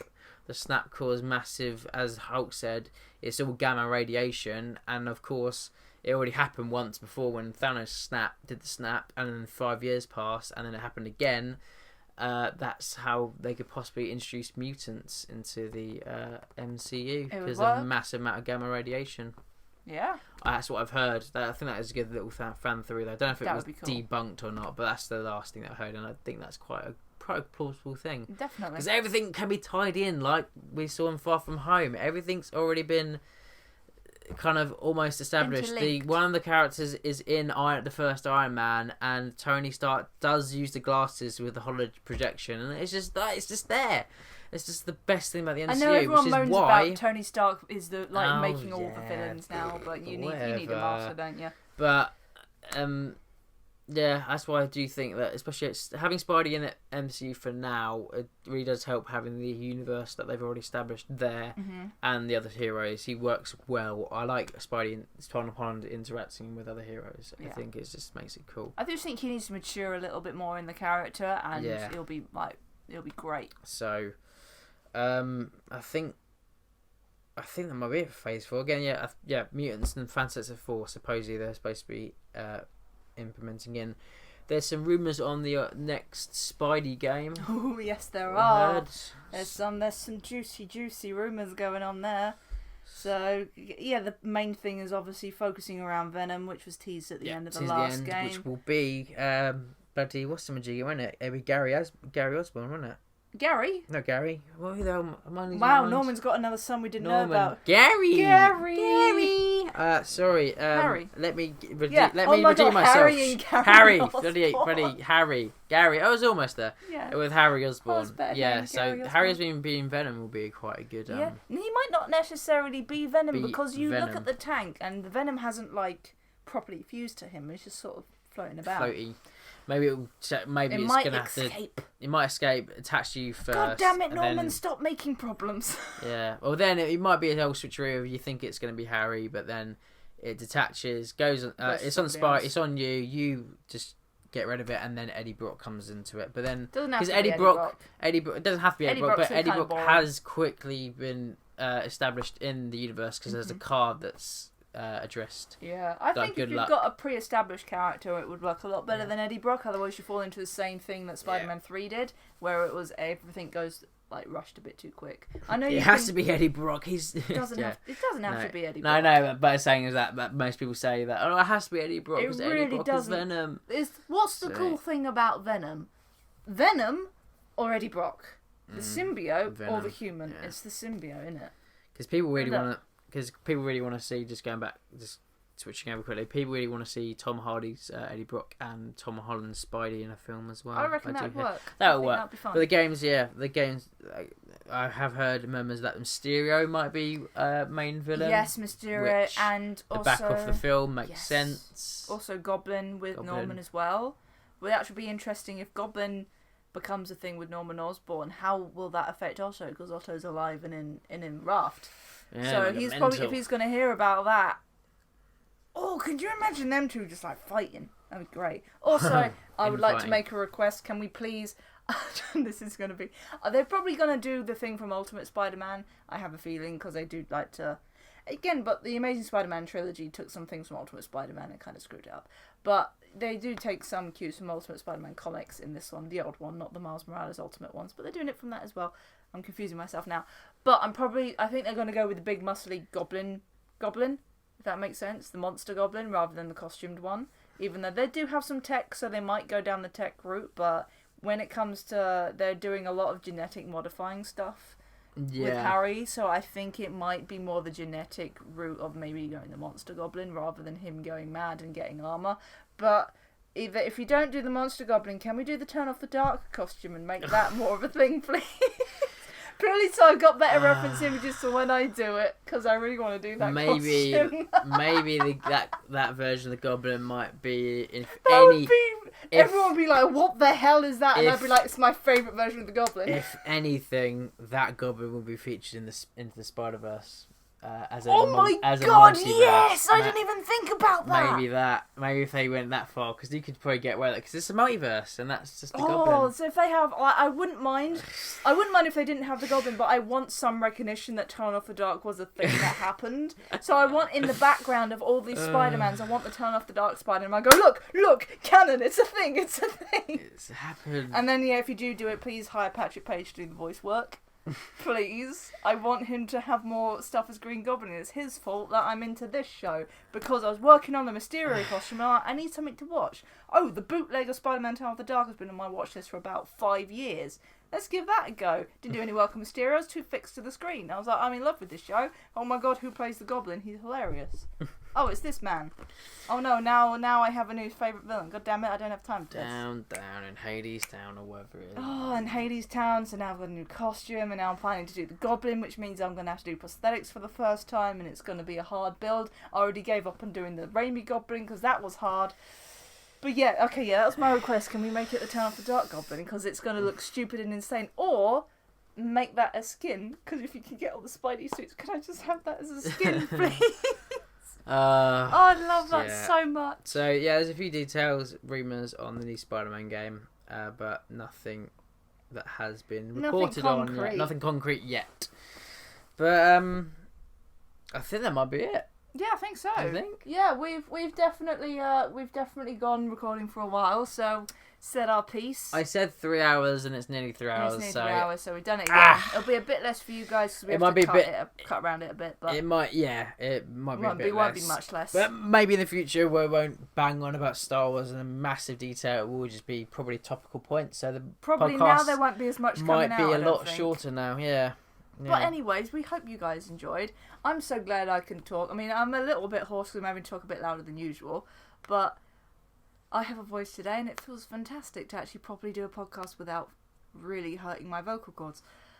And yeah, it's going to be, I think it's going to be like our yearly thing now. Yeah, yearly or every 6 months. The annual Buckets and Blasters podcast. We'll have to, and at the point, I guess, where we have a lot of topics, a handful of topics to talk about, and then we do this again, but there's no scheduled time for this. So. No, it's literally just potluck that we happen to do that at the same time this year as we did last year. Yeah. Purely because of time for us to both have like same days off, and when things have got to be released, because obviously we wanted to wait for Rise of Skywalker because that was the big thing, so we had to wait till obviously the new year to do this. So yeah. So we don't know when we'll do another one of these, but it's always fun to do it. I always like to have a sit down in the chat. Oh, shall we do the questions before we go?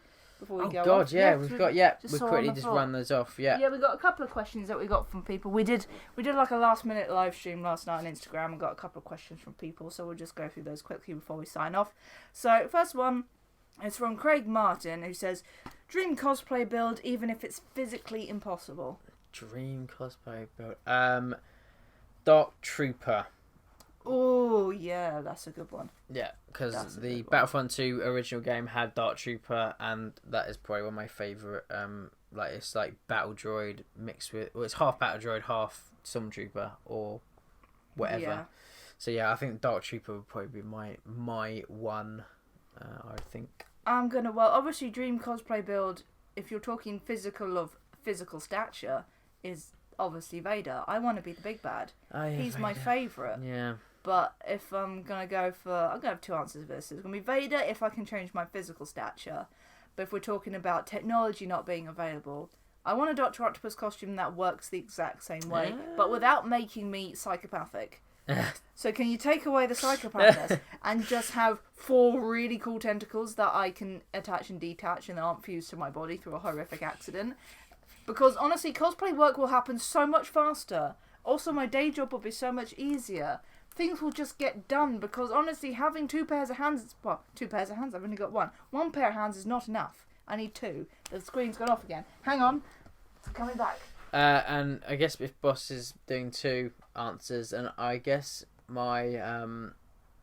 at the moment, my dream cosplay would probably be the Doomslayer from the Doom games as a non-Star Wars thing. Because, I do like that game a lot and that costume. So, and I might be getting the collector's edition that comes with the helmet. So that's probably what sparked it. Yeah.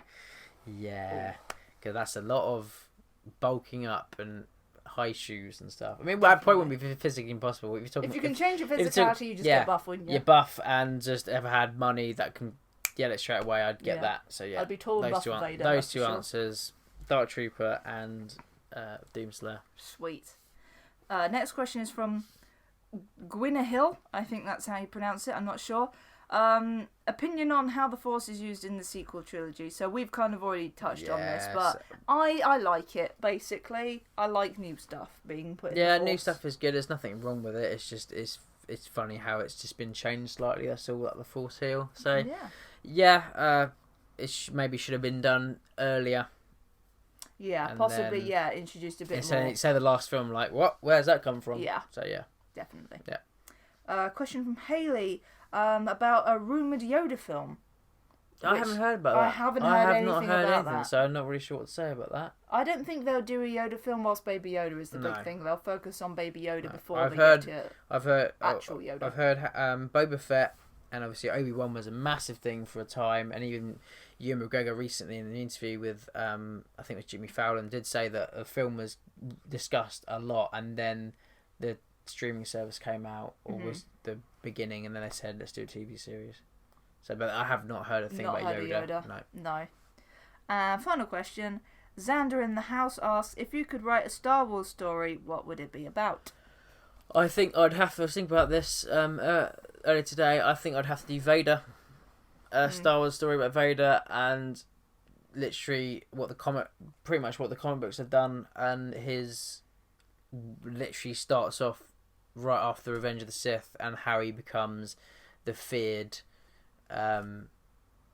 Emperor's hand, pretty much, the Dark Lord of the Sith, and how he becomes how he becomes the feared Darth Vader, and hunting down the rogue Jedi, etc., etc. I think that would be a good Star Wars story. To basically get the Vader from Rogue One on screen, but have the whole 90 minutes of him just wrecking stuff. Yeah, stick the comics on the screen. That'd be great. Yeah, that's right. If I could write one, I would say something to do around the Stormtroopers, but there's already been a brilliant book about that called Allegiance, which is my favourite Star Wars book. Currently staring at it on the shelf over there. If I could rewrite anything, it would definitely be the sequel trilogy. Especially now Palpatine, we now know, is a thing. I'd definitely want to have a go at rewriting that. But if anything else, I'd want to kick it back to the Old Republic era, because I think that's got some really interesting lore that I would, if I was a good writer, I would definitely want to explore and bring stuff back from KOTOR 1 and a lot of lore from KOTOR 2, and bring that more into the average cinema sort of fan who doesn't really look into it much, only watches the films, make them more aware of it, because it's a very interesting time period, and it's got some wicked stuff and some wicked characters. So yeah, I'd definitely go for that. So yeah, is that it? I think that's it. That's it. Cool. Yeah, we didn't miss the questions. No, good. Yeah, Sweet. I just saw it on the floor and I remembered. Good. Okay, right, that'll be it. So thank you guys very much for watching. I'm not sure when this will be out, because this is now 3 hours worth of footage I've got to go through and sync up. Hopefully the microphone has worked. If not, you'll know, because I probably would have edited at the beginning. That microphone has not worked, so I'll be using the raw audio from the camera. But it looks to be okay for the moment. So yeah, as always, thank you very much for watching. Special thanks go out to my supporters on Patreon, especially to Jeff Kelly, who has pledged to have his name shouted out in my videos. So if you want to pop over to Patreon, currently there's some behind the scenes looks at the progress builds of the Commando armor at the moment, because that's really the only thing I'm working on that I know people are interested in, because I know the Hades Town stuff no one really cares. So that's more for me than it is for anything else. But yeah, if you want to maybe pop along there, think about supporting me, because maybe one day I won't have to do a day job. And I'll be able to do this full time. But don't feel like you have to. I try not to gate too much off for paid people. Again, it's behind the scenes looks, early looks at some other videos, and sometimes there's a couple of like smaller, not so much significant builds that they get to see. That maybe there's just a little thing I put together, like I've done for you, like replacing your Spidey lenses, things like that. Some outtakes for stuff, they get to see it, but no major builds get locked behind content like paywalls. Everything that I build still goes up on this channel pretty much. So, but people can't complain that there's nothing up. You got pretty much almost a 3-hour video right here to watch, so enjoy that. Yeah, so there's or just something to have on in the background. Things, I'm still making stuff. It takes a while, because you got to work around, obviously, like I said, day job, other commitments. Things take time to build, especially if you're like me and you want to get it right, which I definitely do, considering how expensive the Commando kit was. I don't really have the money for a do-over, so I want to get things right. So yeah, that should be up soon. I'm nearly finished strapping on that, so I'm getting there. The next episode will be out probably before I get around to editing this, to be honest, but depending how it goes. So yeah, I think that's it. Thank you as always for joining me. If you want to see what Matt does, Matt doesn't have a YouTube channel, but you can follow him on Insta at DT Outlander.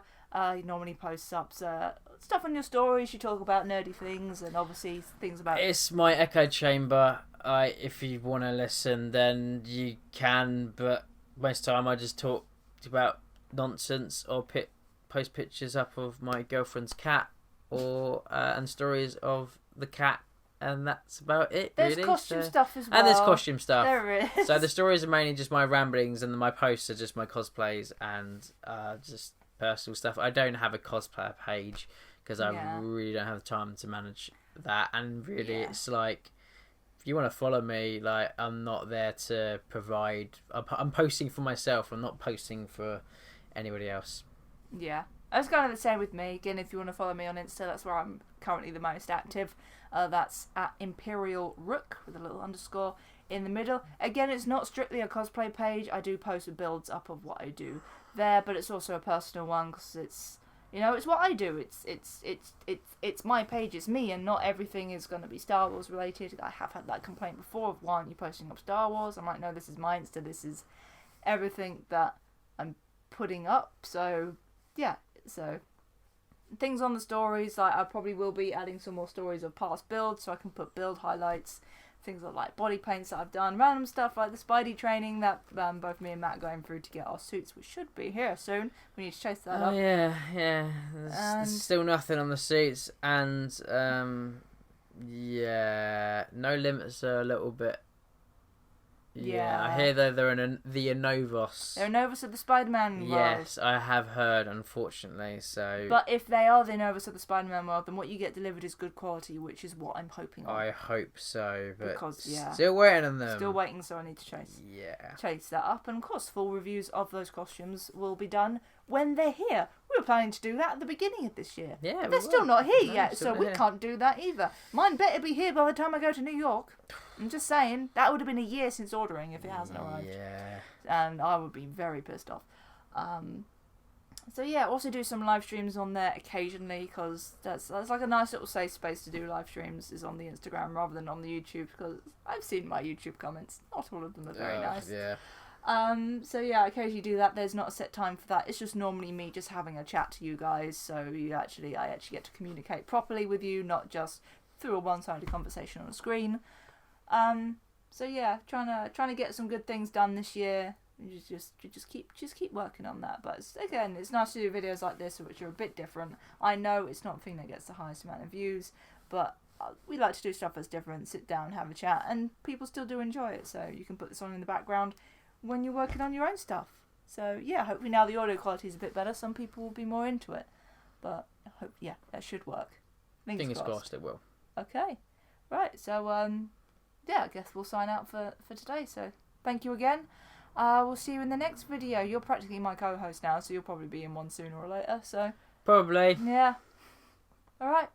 See you later, guys. Goodbye. Bye.